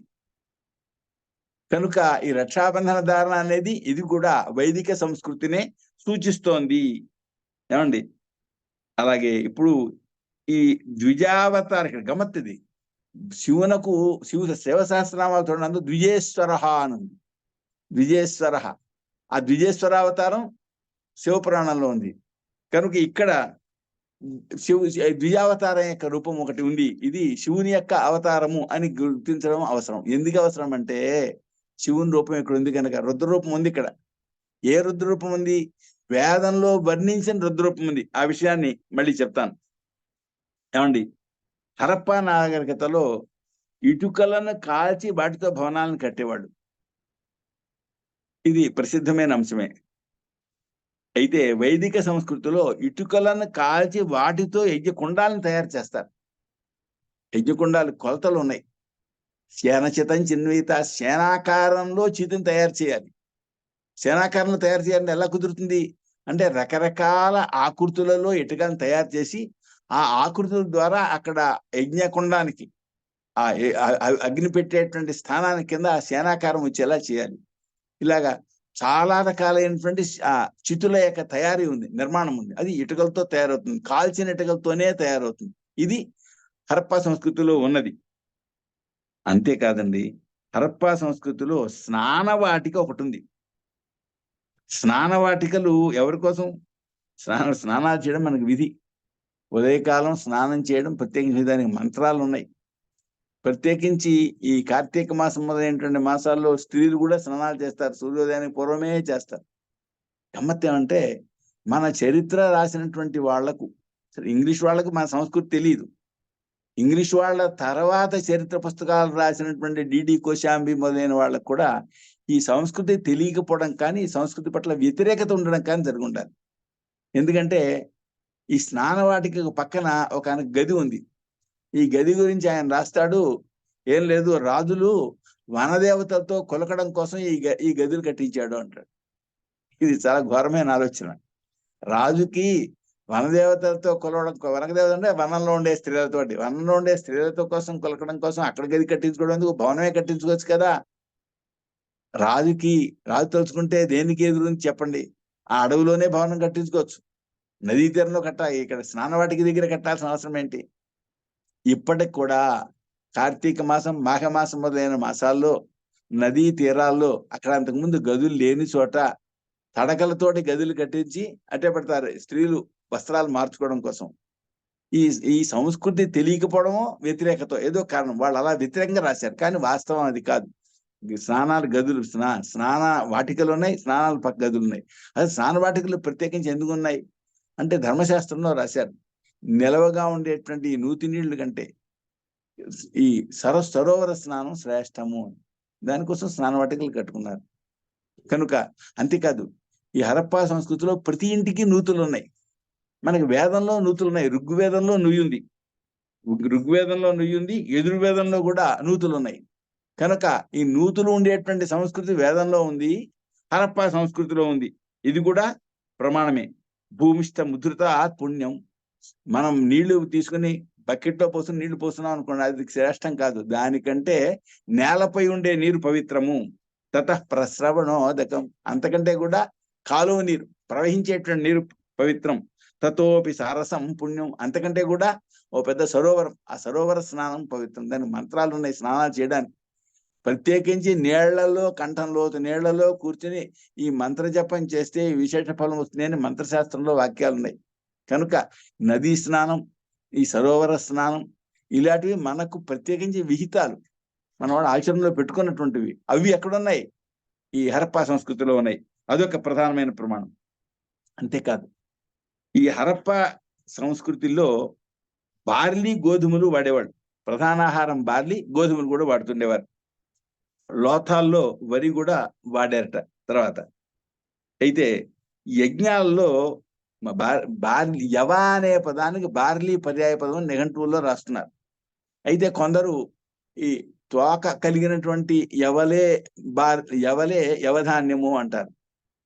తోక కలిగినవే తోక కలిగిన యవలకి తోక లేనటువంటి యవలకి పెద్ద భేదం లేదు. అంటే వీళ్ళు ఏదో కొంచెం భేదం చెప్పడానికి ప్రయత్నం చేస్తారు. చేసినా ఇప్పుడు మనకి ధాన్యం ఉంది, ధాన్యంలో తోక సన్నాలు అని ఉన్నాయి. పూర్వం ఉండేవి తోక సన్నాలు, ఇప్పుడు మళ్ళీ మారానుకోండి, కొత్త కొత్త పేర్లు వచ్చాయి.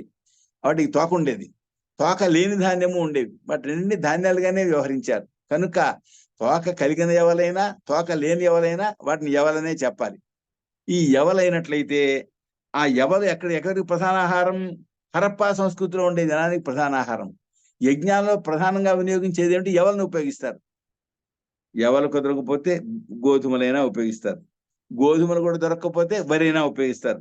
అక్కడ అదే ఉంది, ఇక్కడ అదే ఉంది. ప్రధాన ఆహారం అదే అయింది. ఇది మరి ప్రధానమైనటువంటి నిదర్శనమే కదా.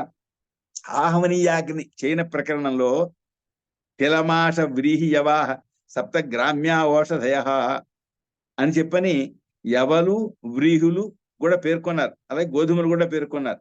నువ్వులు, మినుములు, వరి, యవలు, కొర్రలు, చిరువడ్లు, గోధుమలు, ఈ గ్రామ్య ఔషధులు 7 ఉన్నాయి. 7ంటికి కూడా అక్కడ వినియోగం ఉంది. చైన ప్రకరణంలో ఆసాదనం చేయమని చెప్పారు. కనుక 7 రకాల ధాన్యాలు చెప్పారు. అందులో ఎక్కువ ఉపయోగించేటువంటి ధాన్యం ఏవి అంటే హరప్పా సంస్కృతిలో వాడేటువంటి ధాన్యమే. ఇది ఆహారం అనేది అతి ప్రధానం. కనుక ఇది ఒక ప్రధానమైనటువంటి నిదర్శనంగా, ప్రమాణంగా మనం చెప్పుకోవచ్చు. ఏమండి, ఇప్పుడు ఎవలక్కడ ప్రధానంగా యజ్ఞాల్లో వాడారు అనడానికి ఏమిటి ఆధారం? హరప్పా సంస్కృతిలో ఎవరు ప్రధాన ఆహారంగా వాడేవారని చెప్పారు. యజ్ఞంలో కూడా ప్రధాన ఆహారంగా వాడారని చెప్పాలి కదా. అంటే యామోషధిన్నాధిగచ్చేతు తస్యాస్థానే యవాన్ మధుమిశ్రాన్ వపేత్ అని చెప్పారు. ఈ 7 ఔషధుల్లో ఏది దొరకకపోతే దాని స్థానంలో యవలను తేనెతో తడిపి వాటిని అక్కడ ఆసాదనం చేయమని చెప్పారు. అంటే యవలు ఎక్కువ దొరుకుతున్నాయి, మిగిలిన అంత ఎక్కువ దొరకటం లేదు. కనుక అవి దొరకని పక్షంలో యవలనే తేనెతో కలిపి అక్కడ వాడండి అని చెప్పినట్టు అయింది కదా. అంటే యవలు ప్రధానంగా అక్కడ వాడినట్టే కదా. ఏమండి, కనుక ఇది కూడా ఒక ప్రధానమైన నిదర్శనమే. హరప్పా ప్రజల్లో పెద్దవాళ్ళు జూదం ఆడేవారు. ఏమండి, ఋగ్వేదంలో ప్రత్యేకించి జూదానికి సంబంధించి ఒక సూక్తమే ఉంది. దాంట్లో జూదం ఆడవద్దు, నువ్వు హాయిగా వ్యవసాయం చేసుకో అని ఉపదేశం కూడా ఉంది.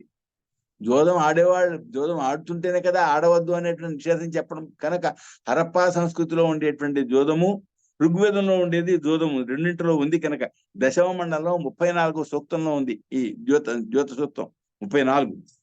ఏమండి, కనుక ఇది కూడా ఈ 2 సంస్కృతులు ఒకటే అనడానికి ప్రమాణం అవుతున్నాయి. లోథాల్ అనేటువంటి ప్రదేశంలో తవ్వితే అక్కడ ఓడరేవు బయటపడింది. ఋగ్వేదంలో ఓడలకి సంబంధించిన ప్రసంగం ఉంది. ఋగ్వేదంలో చాలా ఆశ్చర్యకరమైన అంశం అండి ఇది. దీనిపై వ్యాసం రాశాను నేను, త్రిపుర విమానము అని. ఋగ్వేదంలో 3 రథాలకి సంబంధించిన ప్రసంగం ఉంది. ఆ 3 రథాలు ఏంటివి? కలిసే ఉంటాయి. ఇవి కలిసిన దీంట్లో ఒక దాంతో నేలపైన ప్రయాణం చేయొచ్చు, ఒక భాగంతో. ఇంకో భాగంతో నీటిపైన ప్రయాణం చేయొచ్చు, ఇంకో భాగంతో మరి ఆకాశంలో కూడా ప్రయాణం చేయొచ్చు. ఇది ఒకే విమానంలో 3 భాగాలు ఉన్నాయి. 3టితో 3 చోట్ల ప్రయాణం చేయవచ్చు.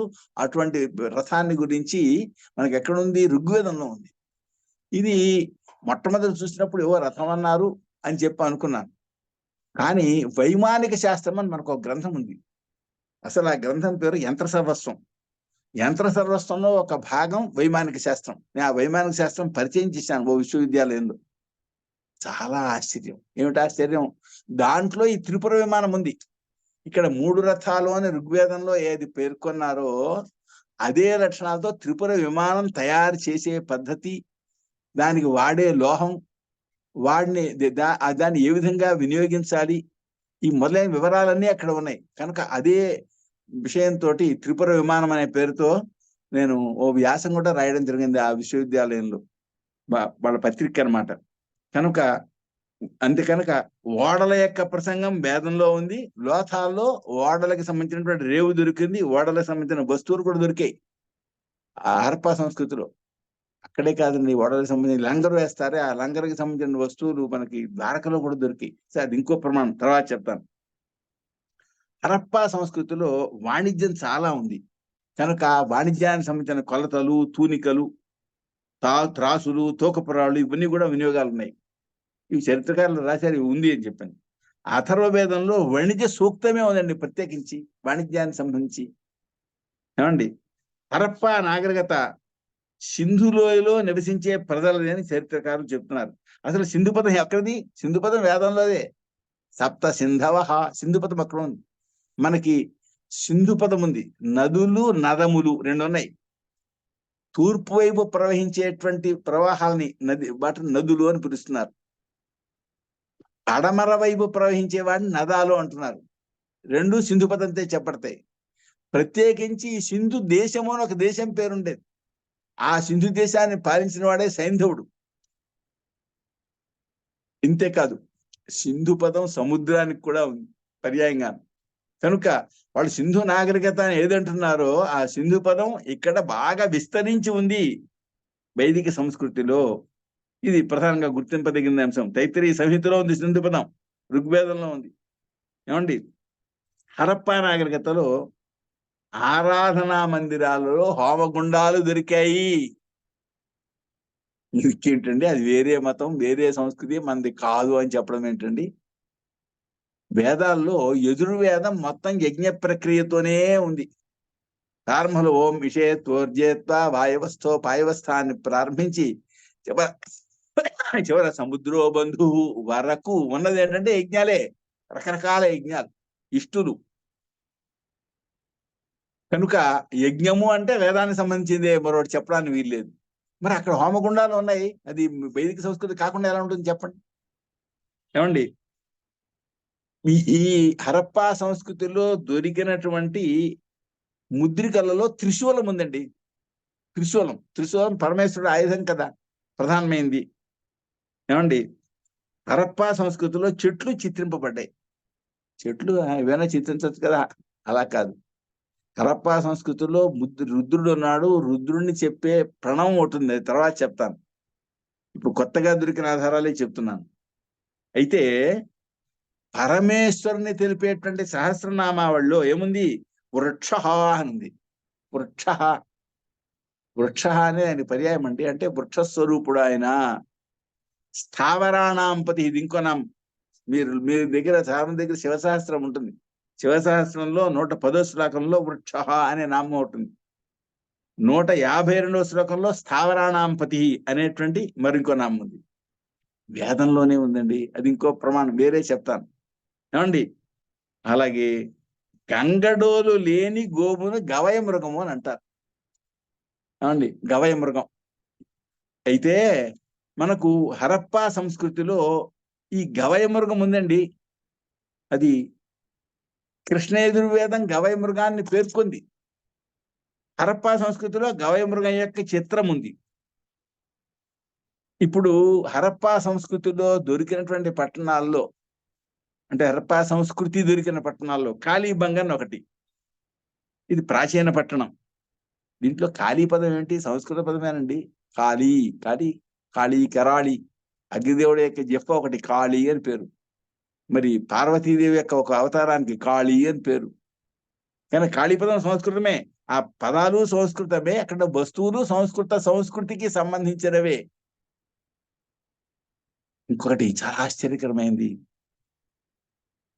అక్కడ రుద్రుడు ఉన్నాడు. ఆ రుద్రుడు హస్తఘ్నం అనే కవచాన్ని ధరించాడు.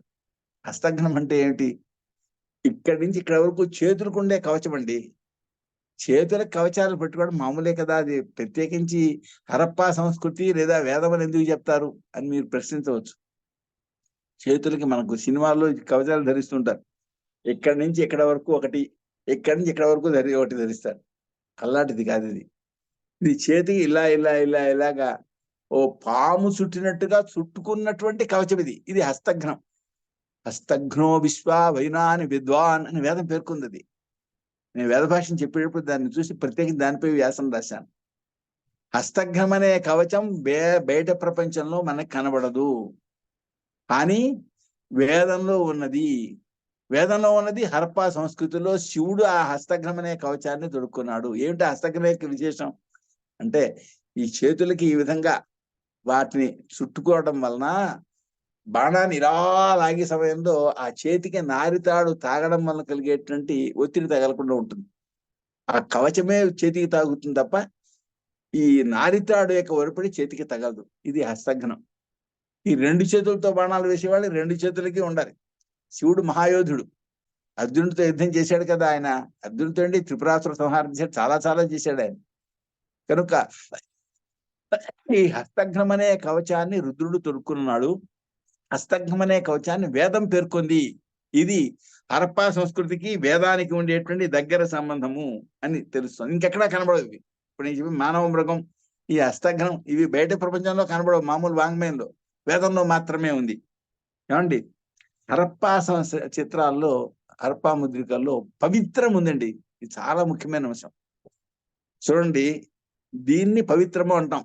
ఇక్కడ రాయి ఉందనుకోండి, ఇది ఏంటిది? దర్భతో వేసినటువంటిది, దర్భతో తయారు చేసింది. ఆ దర్భలు పవిత్రం. పవిత్రంబై దర్భ వేదం చెప్తోంది.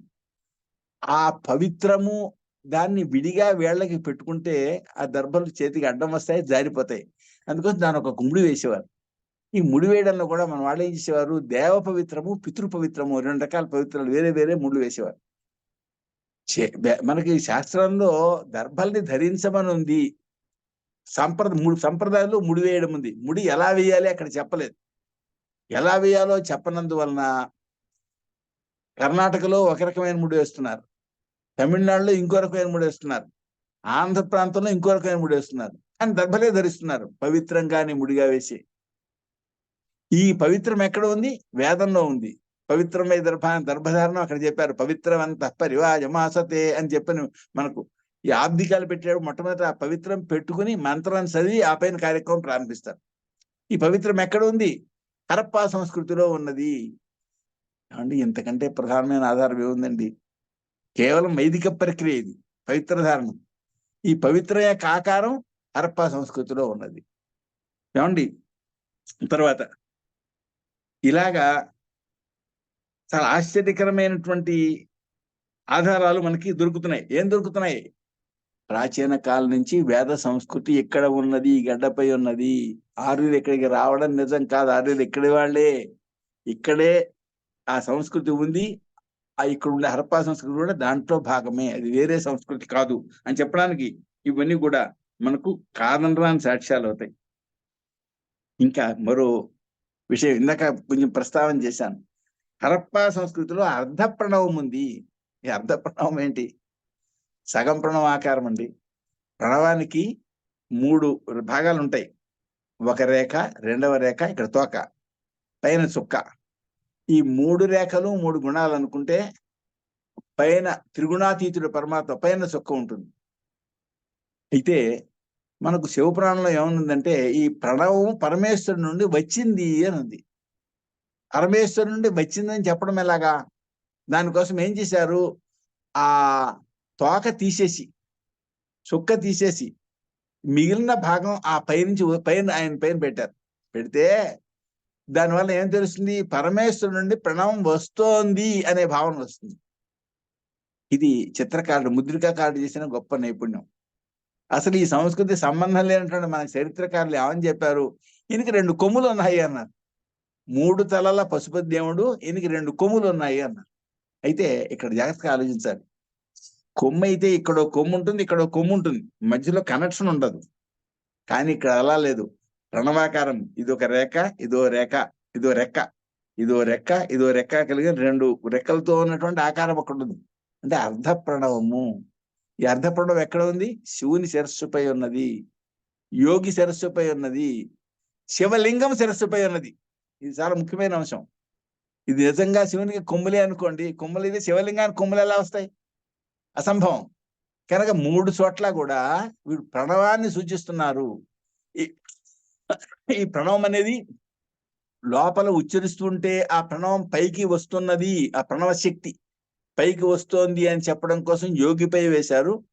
ప్రణవం పరమేశ్వరులో నుంచి వచ్చింది అని చెప్పడం కోసం శివలింగం పైన, రుద్రుడి పైన అర్ధ ప్రణవం రాయడం జరిగింది. కనుక ఈ అర్ధ ప్రణవం అనేది కేవలం హరప్పా సంస్కృతికి, వేదానికి సంబంధించిన గొప్పదైనటువంటి ఆధారం అవుతోంది అనేది మనం గమనింపదగినటువంటి అంశం. ఇప్పుడు నేను 28 ప్రమాణాలని గురించి చెప్పాను. ఇవి కూడా ఇంతకు ముందు రాసినటువంటి పుస్తకంలో చెప్పినవి కావు, వేరే చెప్పినవి, అంటే తర్వాత పరిశీలన చేస్తే లభించినవి. ఇది వైదిక సంస్కృతికే సంబంధించినవి. వీటి ద్వారా హరప్పా సంస్కృతి వైదిక సంస్కృతే అని మనం స్పష్టంగా చెప్పడానికి అవకాశం ఏర్పడుతోంది. ఈ మధ్య ఎన్ఎస్ రాజారాం అనే ఆయన రాసిన సరస్వతీ నది నుండి సింధులిపి వరకు అనే ఒక గ్రంథం చూశాను. చూస్తే దాంట్లో కూడా కొన్ని ప్రమాణాలు దొరికాయి. ఆయన రాశారు దాంట్లో పత్తి భారతదేశాల నుండి సుమేరియాకు దిగుమతి అయ్యేది. ఏమండి, ఆ పత్తిని సంస్కృతంలో కార్పాసము అంటాం, సంస్కృత పదం ఇది. ఏమండి, సుమేరియాలో కాపాజము అంటారు. చూడండి, జాగ్రత్తగా గమనించండి. ఆనాటికి కార్పాసం అనే పదం ఉంది. ఆ కార్పాసం అనే పదం పేరుతోటి, ఆ కార్పాసం అనే పదంతో పత్తి చెప్పబడుతోంది. ఈ పత్తి సుమేరియాకు వెళ్ళేది. సుమేరియాలో దాని యొక్క వికృతి అయిన కాపాజం అనేటువంటి పదం ఉచ్చరింపబడేది. అంటే సుమేరియా సంస్కృతికి, హరప్పా సంస్కృతికి, వేద సంస్కృతికి ఉండే సంబంధాన్ని ఈ కాపాజం అనేటువంటి సుమేరియన్ పదం మనకి తెలుపుతోంది. చూసారా? అలాగే అమెరికన్ కలెక్టర్ హారీ డిక్స్ అనేటువంటి ఆయన ఢిల్లీ పరిసర ప్రాంతంలో వెండితో తయారైన ఒక ఆయన తలను సంపాదించాడు. దొరికింది ఆయనకి. దొరికితే ఆయన ఏం చేశాడు? మెటలర్నిస్ట్ రాబర్ట్ ఎండర్సన్ అనేటువంటి ఆయన ఒక ఆయన ఉన్నాడు. ఆయనతో కలిసి కాలిఫోర్నియాకి వెళ్ళాడు, స్విట్జర్లాండ్ వెళ్ళాడు. ఆ 2 చోట్ల కూడా అధునాతనమైనటువంటి లాబొరేటరీలో రేడియో కార్బన్ పరీక్షలు జరిపించారు. దానిపైన అత్యాధునికమైన మెటాలిక్ రీక్రిస్టలైజేషన్ పరీక్షలు కూడా జరిపారు. జరిపితే ఏం తెలిసింది? దాని కాలం క్రీస్తు పూర్వం 3800 3700 మధ్య కాలము అని తెలియదు. ఏమండి, ఏదో శిరస్సు కనబడింది, అదేమో అది ఆ కాలాంది అని తెలిపారు అని మామూలుగా అనుకుంటున్నాం. కానీ వాళ్ళు చెప్పింది ఏమిటంటే ఇది వశిష్ఠుని శిరస్సు అన్నారు వాళ్ళు. అంటే ఈ సంస్కృతి యొక్క సంబంధాన్ని బట్టి ఏదో కొంత విషయాన్ని తెలుసుకుని వాళ్ళు ఏమన్నారు? వశిష్ఠుని శిరస్సు అన్నారు. ఇది వశిష్ఠుని శిరస్సా కాదా దేవుడికి, కానీ ఒక వైదికుని శిరస్సు. కాకపోతే వశిష్ఠుని శిరస్సు ఎలా ఊహిస్తారు? ఆ లక్షణాలు, వైదిక లక్షణాలు ఉన్నాయన్నమాట అక్కడ. అంటే ఇక్కడ ఉన్న టైం ఎంత? 3800, ఇదో 2000. క్రీస్తు పూర్వం 3800, ప్రస్తుతం 2000. అంటే 5800 సంవత్సరాల నాడు వైదికుడు ఉన్నాడు, వైదిక వేషంతో ఉండేటువంటి వ్యక్తి ఉన్నాడు అన్నది చాలా గొప్ప ఆధారమే కదా. ఏమండి, అలాగే ఫ్రెంచ్ శాటిలైట్ తీసినటువంటి ఫోటోల వలన సరస్వతి ఎండిపోవడానికి పూర్వం ఉత్తర భారతం అంతా సహజ నదీ జలాలతో సమృద్ధిగా ఉండేది. ఋగ్వేదంలో సరస్వతి అనేది చాలా విస్తృతంగా వర్ణించారు. కానీ గమ్మత్ ఈ చరిత్రకారులు ఏం చేశారంటే సరస్వతి కల్పితం లేనే లేదు, ఇది అబద్ధం అన్నట్టు. కానీ ఆ శాటిలైట్లో చూస్తే ఆ ఎండిపోయినటువంటి ప్రాంతంలో ఆ నది యొక్క అవశేషాలు దొరుకుతున్నాయి. ఈ ప్రాంతంలో నది ఉంది అని తెలుస్తుంది. ఆ ఉంది అన్న చోట తవ్వితే కింద సులభంగా నీరు, చాలా మధురమైన జలం లభిస్తోంది. కనుక సరస్వతి నది ఉంది. సరస్వతి నది ఒడ్డున పూర్వం ఈ వైదిక సంస్కృతి ఉండేది. సరస్వతి నది ఒడ్డున భారతం బయలుదేరింది. సరస్వతి నది ఒడ్డున భాగవతం రాశాడు. ఇవన్నీ మనకి వాక్యాలు ఉన్నాయి, చూసారా? కనుక ఈ సరస్వతి నది అస్తమించిన తరువాత సింధు బలూచిస్తాన్ వంటి ప్రాంతాలు బీడువారాయి. రాజస్థాన్ లో ఎడారి ఏర్పడింది. ఆ ఎడారి కింద సరస్వతి నది జలాలు ఉన్నాయి. ఇది గమనించారు. ప్రస్తుతం ఆ నీళ్లు తోడుకుంటున్నారు. ఎందుకంటే ఆధారం ఏముందండి? కనుక ఈ సరస్వతి అనేది చాలా గొప్ప ఆధారం. ఎండిపోయిన సరస్వతి నది కూడా ప్రాచీనమైన వైదిక సంస్కృతిని మనకు స్పష్టంగా తెలుపుతోంది. వీళ్ళు ఈ చరిత్రకారులు మ్యాక్సిమం ఊహించారు. ఏం ఊహించారు? ఆర్య నాగరికత వేరు, ద్రావిడ నాగరికత వేరు, ఆర్యులు ఇక్కడికి వచ్చారు అని అన్నానికి ఆధారాల కోసం చాలా తంటాలు పడ్డారు. తంటాలు పడి ఏం చేశారు? ద్రావిడులకు గుర్రం యొక్క ఉనికి తెలియదు, ఆర్యులు అశ్వమేధ యాగం మొదలైనవి చేసే వరకు వాళ్ళకి గుర్రం బాగా తెలుసు, ఇది రెండు భిన్నమైన నాగరికతలు అనడానికి ఆధారము అని చెప్పారు. కానీ భారతదేశంలో లోథాల్, కాళీబంగన్, సుర్కాతాడ, రోపార్ మొదలైన చోట్ల, పాకిస్తాన్ లో మొహంజోదారో మొదలైన చోట్ల గుర్రపు ఎముకలు లభించాయి. లభించిన గుర్రపు ఎముకల యొక్క కాలాన్ని కట్టినట్లయితే 6500 సంవత్సరాల ముందరి కాలాంది అని తెలిసింది.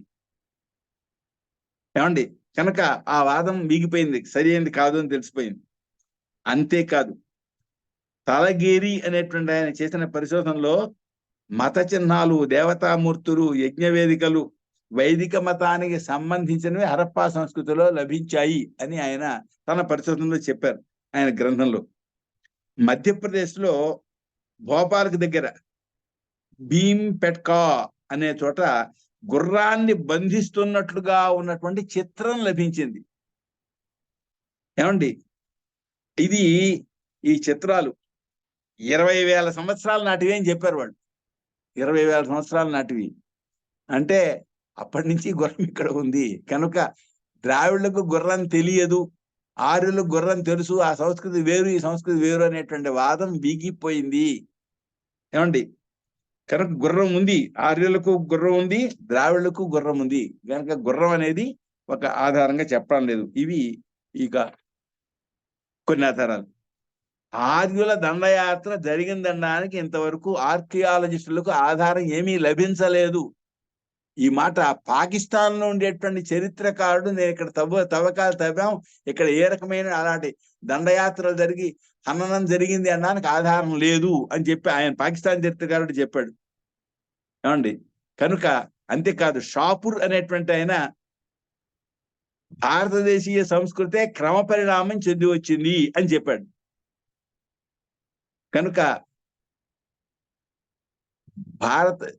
ఆర్యుల సంస్కృతి వేరు, ద్రావిడ సంస్కృతి వేరు, ఆర్యుల డిఎన్ఏ వేరు, ద్రావిడ డిఎన్ఏ వేరు అని చెప్పడానికి ఏ రకమైన ఆధారాలు లేవు.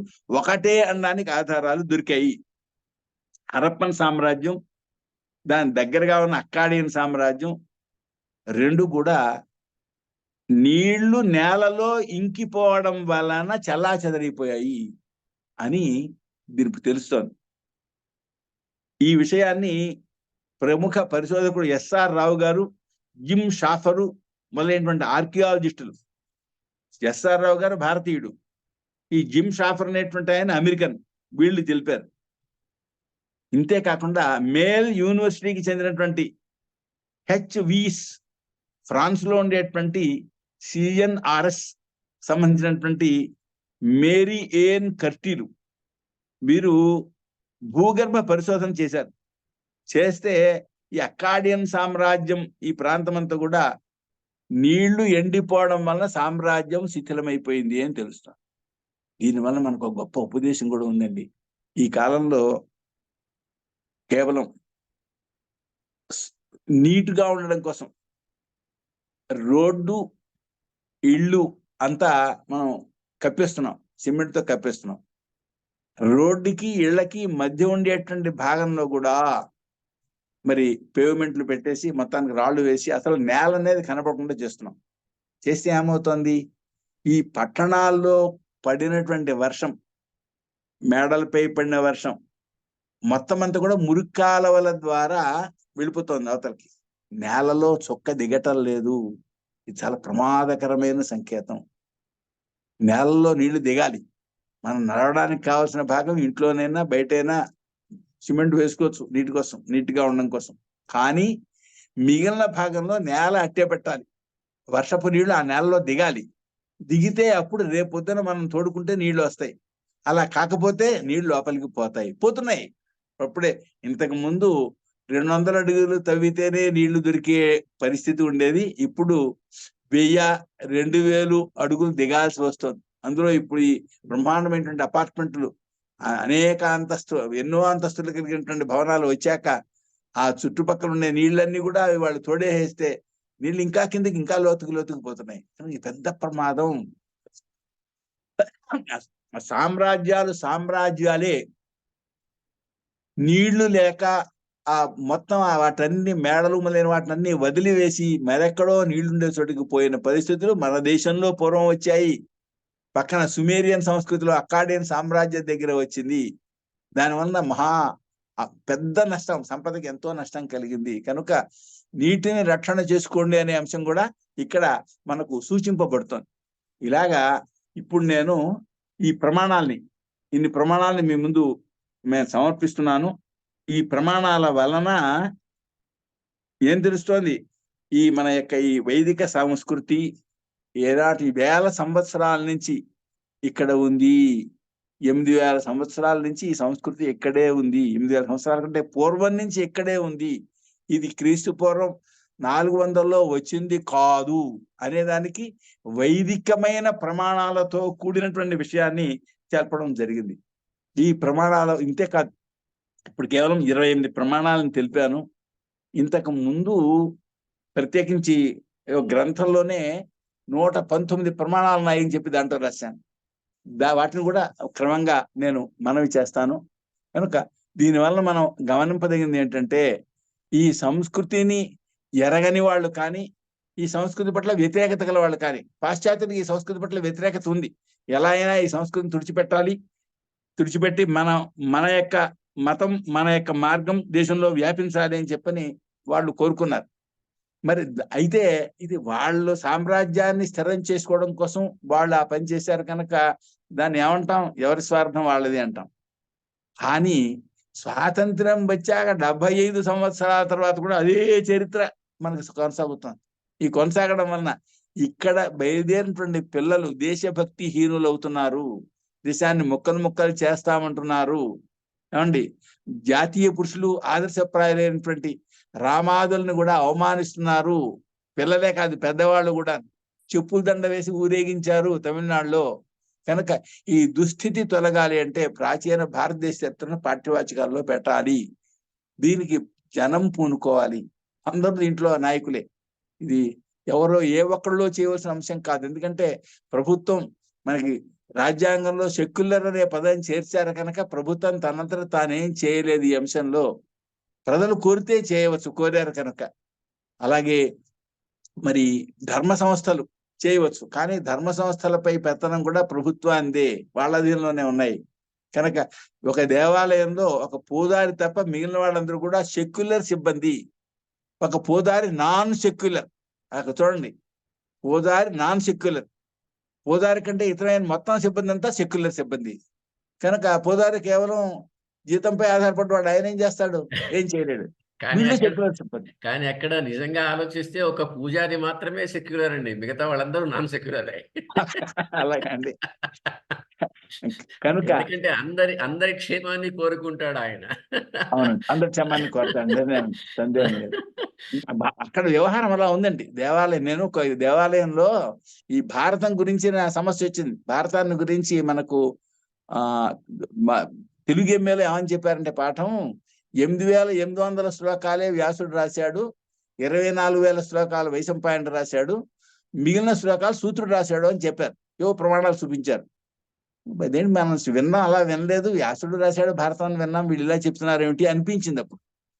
కానీ వెంకటేశ్వర విశ్వవిద్యాలయంలో సంస్కృతం ఎంఏ చదివిన కాలంలో అక్కడ చదివింది ఏమిటంటే, దుర్మార్గులైన పాండవులు మంచివాళ్ళైన కౌరవులను అన్యాయంగా చంపిన కదా భారతానికి మూలము.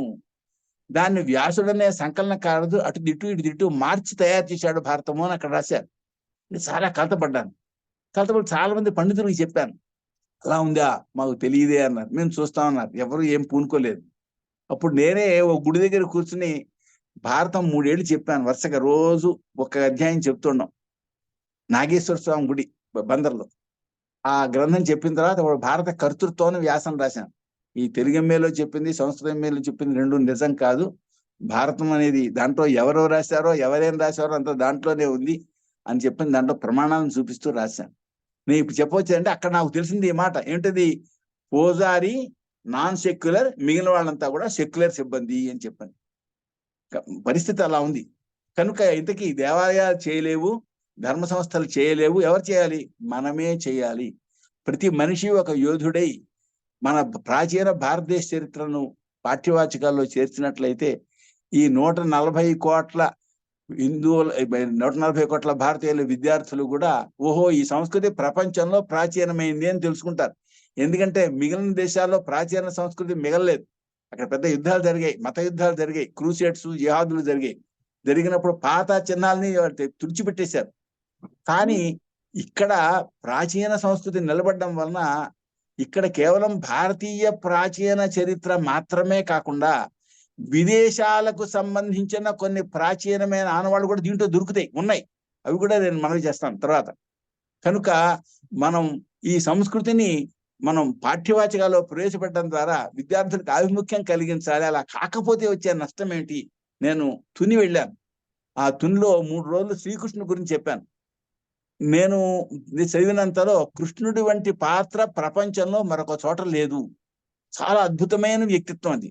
ఒక రకమైన వ్యక్తిత్వం, ఒక రకమైన విషయం కాదు, అనేక కోణాలు అక్కడ ఉన్నాయి. ఆ కృష్ణుని యొక్క వ్యక్తిత్వం గురించి 3 రోజులు చెప్పాను. వాళ్ళు చాలా సంతోషించారు జనం. కానీ అంతా పూర్తి అయిపోయిన తర్వాత ఒక MA ఫిలాసఫీ చదివేవాడు నా దగ్గరికి వచ్చి, నువ్వింత చదువుకుని లోకాన్ని ఎందుకు మోసం చేస్తున్నావు అని చెప్పి ఒక కవిత్వం నాకు రాసిచ్చాడు. ఇచ్చి నువ్వు బస్సులో చదువుకోమని చెప్పాడు. ఏంటి ఎందుకన్నాడు అతడు? అతనికి నాకు ఏ రకమైన సంబంధం లేదు, మిత్రత్వం లేదు, శత్రుత్వం లేదు. అంటే అతడు చరిత్ర చదివాడు. అతని చరిత్రలో ఏముంది? క్రీస్తుపూర్వం 4వ శతాబ్దంలో హిందూ మతం పుట్టింది అని ఉంది. హిందూ మతం 4వ శతాబ్దంలో పుడితే ఎప్పటికి 5000 సంవత్సరాల వెనక కృష్ణుని మహోన్నత పురుషుడున్నారని ఎందుకు చెప్తావు అబద్ధాలు? జనాన్ని ఎందుకు మోసం చేస్తావు? అది వాడి యొక్క ప్రశ్న. కనుక ఈ విద్యాలయాల్లో చదివేటువంటి విద్యార్థులు ఈ సంస్కృతికి వ్యతిరేకులు అవుతున్నారు. వాళ్ళు దుర్మార్గులు కాదు, నిజాయితీ కలవాళ్లే. కానీ ఇది అబద్ధము, నిజం కాదు, కల్పితము అనే భావన వాళ్ళకి ఆ చరిత్ర ద్వారా ఏర్పడింది. కనుక ఈ ప్రాచీన చరిత్రను పాఠ్యవాచకాల్లో చేర్చినట్లయితే మనకు ఆదర్శప్రాయులైన మహాపురుషులు ఉంటారు. రాముడు, కృష్ణుడు, పాండవులు మొదలైన వాళ్ళు ఉంటారు. మనకు జాతీయ సమైక్యత ఉంటుంది. ఆర్యులు వేరు, ద్రావిడులు వేరు, వేరే జాతులు ఒకరితో ఒకరు పోరాడుకోవాలి అనేటువంటి ధోరణి ఉండదు. గత శతాబ్దంలో ఉంది. ఆర్యులు కనబడ్డప్పటికి వాళ్ళ యొక్క జంధ్యాలు తెంపేసి వాటిని రోడ్డుపై పెట్టి తగలబెట్టినటువంటి చరిత్ర ఉంది. అది ఇప్పటికీ వదలలేదు. ఇప్పటికి కూడా ఈ ధోరణి ఉంది. ఇప్పుడు ఆర్యులారా దేశం వదిలి పొండి అంటూ ఊరేగింపులు జరుగుతున్నాయి. రాజస్థాన్లో ఈ మధ్య జరిగింది అలాంటి ఊరేగింపు. కనుక ఈ దేశానికి నష్టాన్ని కలిగించేటువంటి, జాతీయ సమైక్యతకు భంగం కలిగించేటువంటి ఈ అసత్య చరిత్రను తొలగించి ప్రమాణాలతో కూడిన సత్య చరిత్రను పెట్టండి. నేను చరిత్ర పాఠం చెప్పిన 40 సంవత్సరాల పాఠం చెప్పానని అడిగానయ్యా, మీరు చెప్పే చరిత్రకు ఆధారం ఏమిటి అంటే స్మిత్ రచనలు ఉన్నాయండి. స్మిత్ రాసింది ఆ వాక్యాల ప్రమాణం. మార్క్స్ ముల్లరు, స్మిత్, కోల్బుర్క్ వాళ్ళు రాసింది మాత్రమే చరిత్ర మనం చదువుతున్నాం. మీకు చరిత్ర చేత కాదు, రాయడం చేత కాదు, ఈ వాక్యాలు కూడా చదివాను. మనకి వాళ్ళు రాసింది రాయబట్టి మనకి చరిత్ర చదువుకుంటున్నాం అని. కానీ అది నిజం కాదు. మనకి చరిత్ర ఉంది, మనకి చరిత్ర రాసిన వాళ్ళు ఉన్నారు, అది ప్రామాణికంగా దొరుకుతూ ఉన్నది. కనుక దాన్ని మనం ఉపేక్ష చేసి ఆ గ్రంథాలని పక్కకు పెట్టి అసత్య చరిత్ర చెప్పుకోవడం ద్వారా మన జాతికి, దేశానికి, సంస్కృతికి హాని కలిగించుకుంటున్నాం. కనుక దీన్ని తొలగించడం కోసం ప్రతి వ్యక్తి కూడా ఒకనొక పోరాటం చేసే యోధుడై అతడు ఈ ప్రమాణాలను తమకు సమర్పిస్తాను. ఇప్పుడు 28 సమర్పించాను, ఇంతకు ముందు 119 ఉన్నా, అది కూడా క్రమంగా చెప్తాను. కనుక మనం ఆ ప్రమాణాల ద్వారా చరిత్ర మార్పు చేసుకున్నట్లయితే ఏమవుతుంది? మన యొక్క పిల్లలు, మన తర్వాతి తరాలు మన సంస్కృతికి ప్రపంచంలో లేనిది 10,000 సంవత్సరాల నుంచి మనకు ఉంది అని చెప్పని మనకి సంతోషించి మన సంస్కృతిని అభివృద్ధి చేసుకుని తమను తాము మంచివాళ్ళగా, గొప్పవాళ్ళగా తీర్చుకునే అవకాశం ఉంటుంది. కొందరు అంటారు ప్రభుత్వం చేస్తుందని మనకేమిటి అని. ప్రభుత్వం చేయడానికి అవకాశం లేదు, ఎందుకంటే సెక్యులర్ ప్రభుత్వం కనుక. మనం అడిగితే చేయవచ్చు, అడగకుండా చేయదు. ఈ పార్లమెంట్లో స్మృతి ఇరానీ అనే ఆవిడ ఉత్తరప్రదేశ్లో జరిగిన ఓ సన్నివేశం చెప్పింది. ఏంటిది? పాఠ్యవాచకంలో గా అనే అక్షరం నేర్పడం కోసం గణేశ అనే పదం ఉండేది. ఆ పదం తీసేసి ప్రభుత్వం గార్ధభ అనే పదం చేర్చిందండి అని చెప్పింది. చెప్తే ఆ ముఖవాక్యం చెప్పినందుకు పార్లమెంట్ లో ఉండేటువంటి ప్రతిపక్షాలని కూడా పెద్ద గందరగోళం చేశాయి. పత్రికల్లో కూడా పెద్ద గందరగోళం. ఈవిడికి చదువు రాదు, ఈవిడ యూనివర్సిటీలో చదవలేదు కనుక ఈవిడ విద్యామంత్రిగా పని కాదు, తీసేయండి అని. తీసేయండి అంటే ఏం చేస్తాడు ఆయన? ఆ మంత్రి పదవిని మార్చాడు, మరో మంత్రి శాఖగా మార్చడం జరిగింది, ఇంకోటి ఎవరిలో వేశారు ఇక్కడ. అంతకంటే ముందర సత్యనారాయణరావు అనే మన తెలుగు ఆయన ఒక ఆయన యజ్ఞం చేస్తే వర్షం పడుతుంది అని ఒక మాట అన్నాడు. ఈయన మంత్రిగా ఉన్నాను, పనికి రాడు, తీసేయండి అని గోల చేస్తే చివరికి బాబు నువ్వు ఇంటికి వెళ్ళిపోని చెప్పి ఇంటికి పంపేశారు అప్పుడు ప్రభుత్వం. వాజ్పేయి గారి ప్రభుత్వం పంపేసింది ఇంటికి. ఎందుకు పంపేసింది? అంతమంది గొడవ చేస్తుంటే ఏం చేయగలరు? ప్రజాస్వామ్యం కనుక ప్రజలందరూ ఓట్లు వేసే ప్రతి ప్రజలు కూడా ఇన్ని ఆధారాలు మన ప్రాచీన చరిత్రకు ఉన్నాయి, అవతల వాళ్ళు చెప్పేదానికి ఇలాంటి ఆధారాలు లేవు కాబట్టి ఈ చరిత్రను పాఠ్యవాచికల్లో చేర్చండి నేను ప్రభుత్వాన్ని కోరాలి. మార్పిస్తే మన ప్రాచీన వైదిక మార్గం అనేది 10,000 సంవత్సరాల నుంచి ఉన్నది. అయితే ఇక్కడ ప్రాచీన సంస్కృతి పట్ల అవగాహన కలవాళ్ళు మన ప్రశ్న వేస్తారు, నన్నే వేశారు. నువ్వు అనవసరంగా అతి ప్రాచీనమైనటువంటి మన సంస్కృతిని తీసుకొచ్చి 10,000 సంవత్సరాలు కుదిస్తున్నావు, ఇది చేయదగిన పని కాదు. నేనేమి కుదించటం లేదు. వాళ్ళు క్రీస్తుపూర్వం 2,400 సంవత్సరాలు మాత్రమే అంటే అంత మాత్రం కాదండి, 10,000 సంవత్సరాల నుంచి ఉంది అని ఆ ప్రమాణాలు చూపిస్తున్నారు. అంతకంటే ఎక్కువ ప్రమాణాలు ఉంటే చాలా సంతోషం, కాదని ఎలా అంటాం. కానీ ప్రమాణాలు దొరకాలి కదా, వెతకాలి, వాళ్ళు చూపించాలి. ఇంతకుముందు గ్రంథాల్లో ప్రమాణాలు చూపించడానికి అవకాశం ఉండేది, గ్రంథాల్లో ప్రమాణాలు వాళ్ళు నమ్మట్లేదు, ఇవన్నీ మీరు రాసుకున్నారు మీ కల్పితాలు అంటున్నారు. అందుకోసం గ్రంథాల్లోవే కాకుండా ఇతర విషయాల్లో ఇతర అంశాల్లో కూడా వాళ్ళు వీటిని ప్రమాణాలుగా తీసుకుంటున్నారు. ఆ ప్రమాణాలను చూపించి వాటికి సంబంధించిన వేదంలో ఆధారాలను చూపించి కనుక ఉంది అని చెప్పి 10,000 సంవత్సరాల నుంచి ఉంది అని చెప్పడానికి ప్రస్తుతం ప్రయత్నం చేస్తున్నా. దాంట్లో భాగంగా ఇవి చెప్పడం జరిగింది. ఇప్పుడు టైం ఎంత అయిందో 5 ఉండదు, దయచేసి టైం లేదు, దయచేసి చెప్పండి. చెప్తే ఇంకా కంటిన్యూ చేయమంటే ఇంకా చేస్తాను. ఇక్కడికి ఈ రోజు ఆపుదాం సార్, మళ్ళీ రేపు కంటిన్యూ చేద్దాం. అలాగే చాలా ఈ గొప్పమైనటువంటి ఈ విషయాలని కూడా తెలియడానికి ఇది భగవద్ అనుగ్రహం తోడైంది. కొందరు మహానుభావులు రాసినటువంటి రాతలు తోడే, వాళ్ళ అలా రాయకపోతే అసలు దీంట్లో పరిశీలన చేయాలి అనేటువంటి పరిస్థితి ఉండేది కాదు. ఎందుకంటే అంతా వాళ్ళకి సంబంధించిన గ్రంథాలే కనపడుతున్నాయితో మనకి సంబంధించిన గ్రంథాలు కనపట్టలేదు. వాళ్ళు మన ఏదైనా గ్రంథంలో చూపిస్తే ఆ గ్రంథం ప్రమాణం కాదు అని పక్కకి పెట్టేసేప్పటికి ఏం మాట్లాడడానికి లేని పరిస్థితి వస్తుంది. అదృష్టవశాత్తు ఈయన కోట వెంకటాచలం గారు ఆయన కలిశక విజ్ఞానం మొదలైన పుస్తకాలు రాశారు. అలాగే ఈయన ఐఏఎస్ ఎక్కిరాల వేదవ్యాస గారు మహాభారత కాలానికి సంబంధించిన పరిశోధన చేశారు. ఎస్ఆర్ రావు గారు మన ద్వారకకి సంబంధించినటువంటి పరిశోధన చేశారు. ఇలాగా కొందరు పరిశోధన చేయడం వలన ఓహో దీంట్లో మనం ముందుకు ఆలోచిస్తే అవకాశాలు దొరుకుతాయి అనే ఆశ కలిగి ప్రయత్నం చేస్తే అదృష్టవశాత్తు ఇప్పటికీ 154 ప్రమాణాలు దొరికి 154 ప్రమాణాలు. అందులో ఇప్పుడు నేను 28 ప్రమాణాలని తమకు మనవి చేశాను. అవి ఇంతకుముందు పుస్తకాల్లో రాయనివి, కొత్త అనమాట. ఇంతకు ముందు పుస్తకంలో రాసిన ఇంకా 119 ప్రమాణాలు ఉన్నాయి. కనుక ఈ విషయాలు చెప్పడానికి చాలా గొప్ప వేదిక ఇది.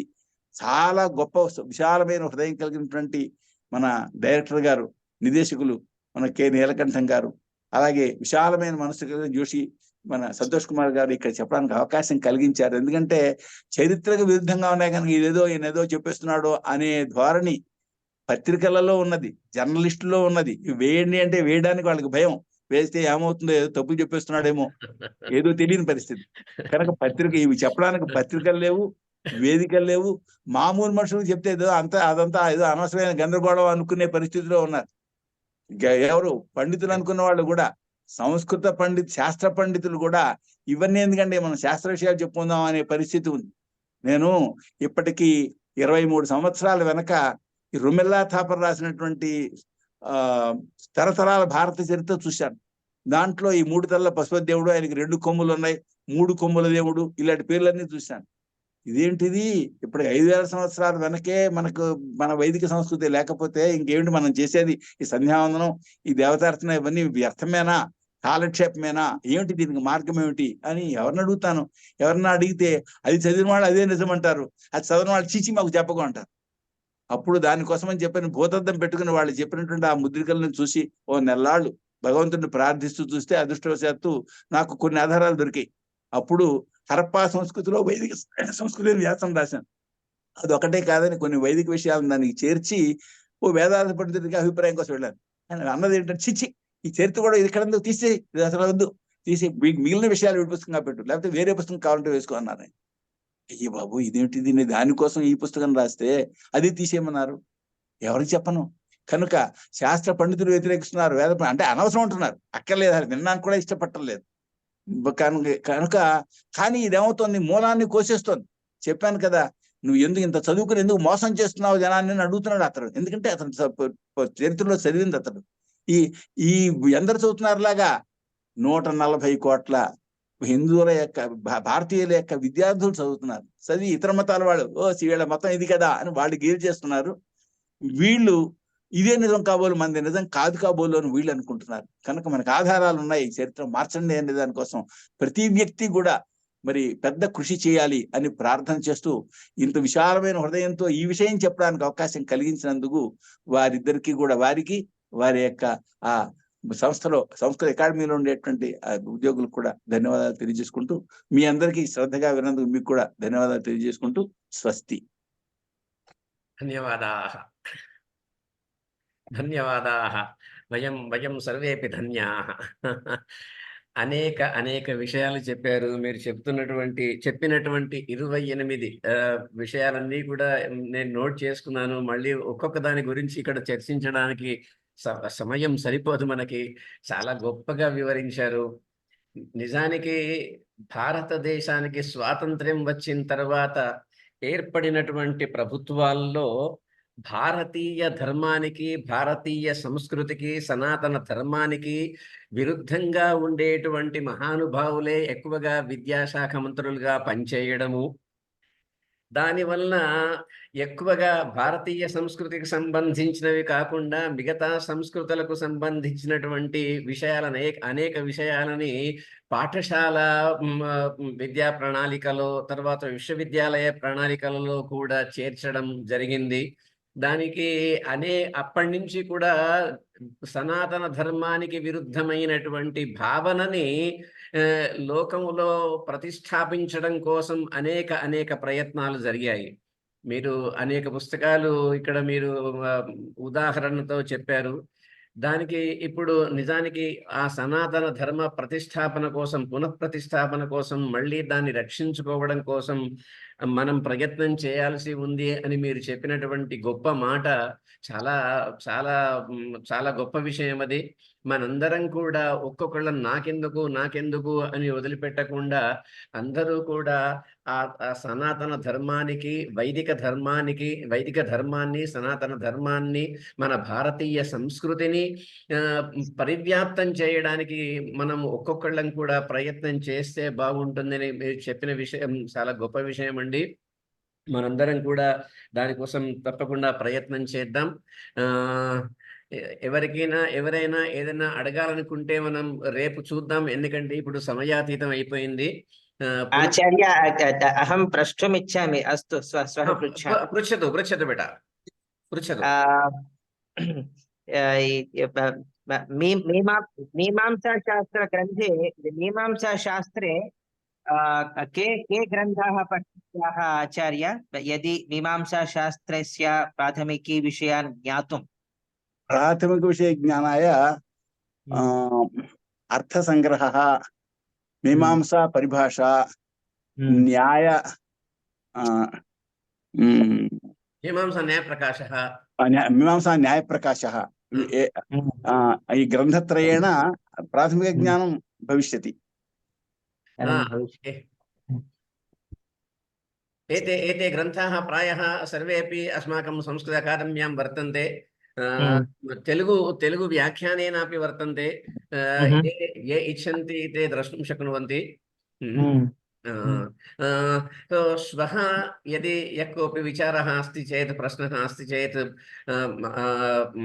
एतान् प्रष्टुमिच्छन्ति न ज्ञातुमिच्छन्ति चेत् वयं सर्वेपि जिज्ञासवः किं वा प्रष्टुं शक्नुमः भवादृशान्, केवलं किञ्चित् ज्ञातुम् इच्छामः वयं सर्वेपि. यदि यत् ज्ञातुमिच्छन्ति श्वः आचार्यान् प्रार्थयामः, किञ्चित् कालं पूर्वमेव यदि तेषां भाषणं व्याख्यानं समापयन्ति तर्हि 15 निमेषाः सर्वेषां कृते अवकाशः दीयते. श्वः पुनः मिलामः, इदानीं समयः अतीतः इति कृत्वा सन्तोष अग्ने नयतु.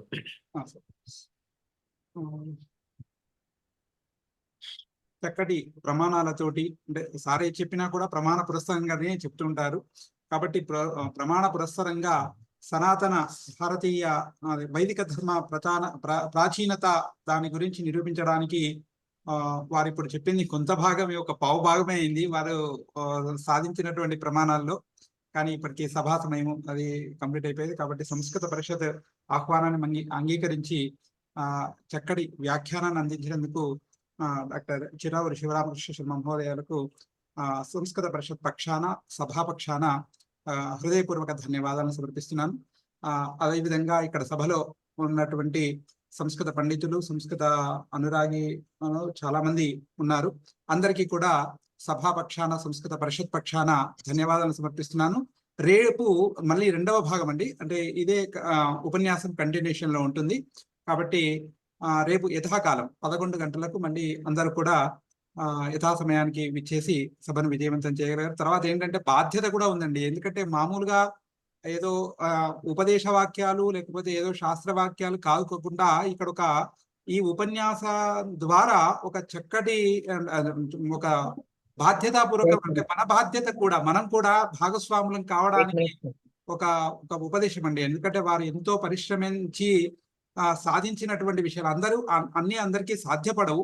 ఏదో భగవత్ కృప వల్ల ఇందాక వారు చెప్పినట్టుగా కాబట్టి వారికి అది సిద్ధించింది. కాబట్టి ఆ విషయాలన్నిటి కూడా మనకు చెప్పడము, మనము వాటిని ప్రమాణంగా తీసుకొని మన వంతు సహాయం, ఎందుకంటే ప్రతి ఒక్కరు కూడా ఎవరి పరిధిలో వాళ్ళు చేసినట్టయితే ఈ కార్యం సఫలం కావాలంటే ప్రాచీనత్వ సాధన కోసమై యథాతథాన్ని, అంటే సత్యవాక్యాలను మాత్రమే పాఠ్య ప్రణాళిలో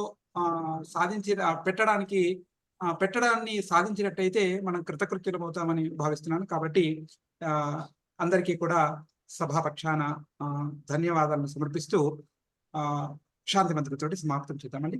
సర్వే భవంతు సుఖినః, సర్వే భద్రాణి పశ్యంతు మా కశ్చిత్ దుఃఖభాగ్ భవేత్. ఓం శాంతి ధన్యవాదాలు. అయ్యా రేపు కలుద్దాం. ధన్యవాదాలండి, చాలా బాగా ఆచార్య, చెప్పారు. నమో కొత్త నమః. విషయాలు చాలా బాగుంది గురువు గారు. చాలా బాగుందండి. ఎన్ని విషయాలు చెప్పారో మీరు. రేపు కలుద్దామండి. నమస్కారం అండి. చాలా బాగుంది శివరామకృష్ణ గారు, చాలా బాగుంది.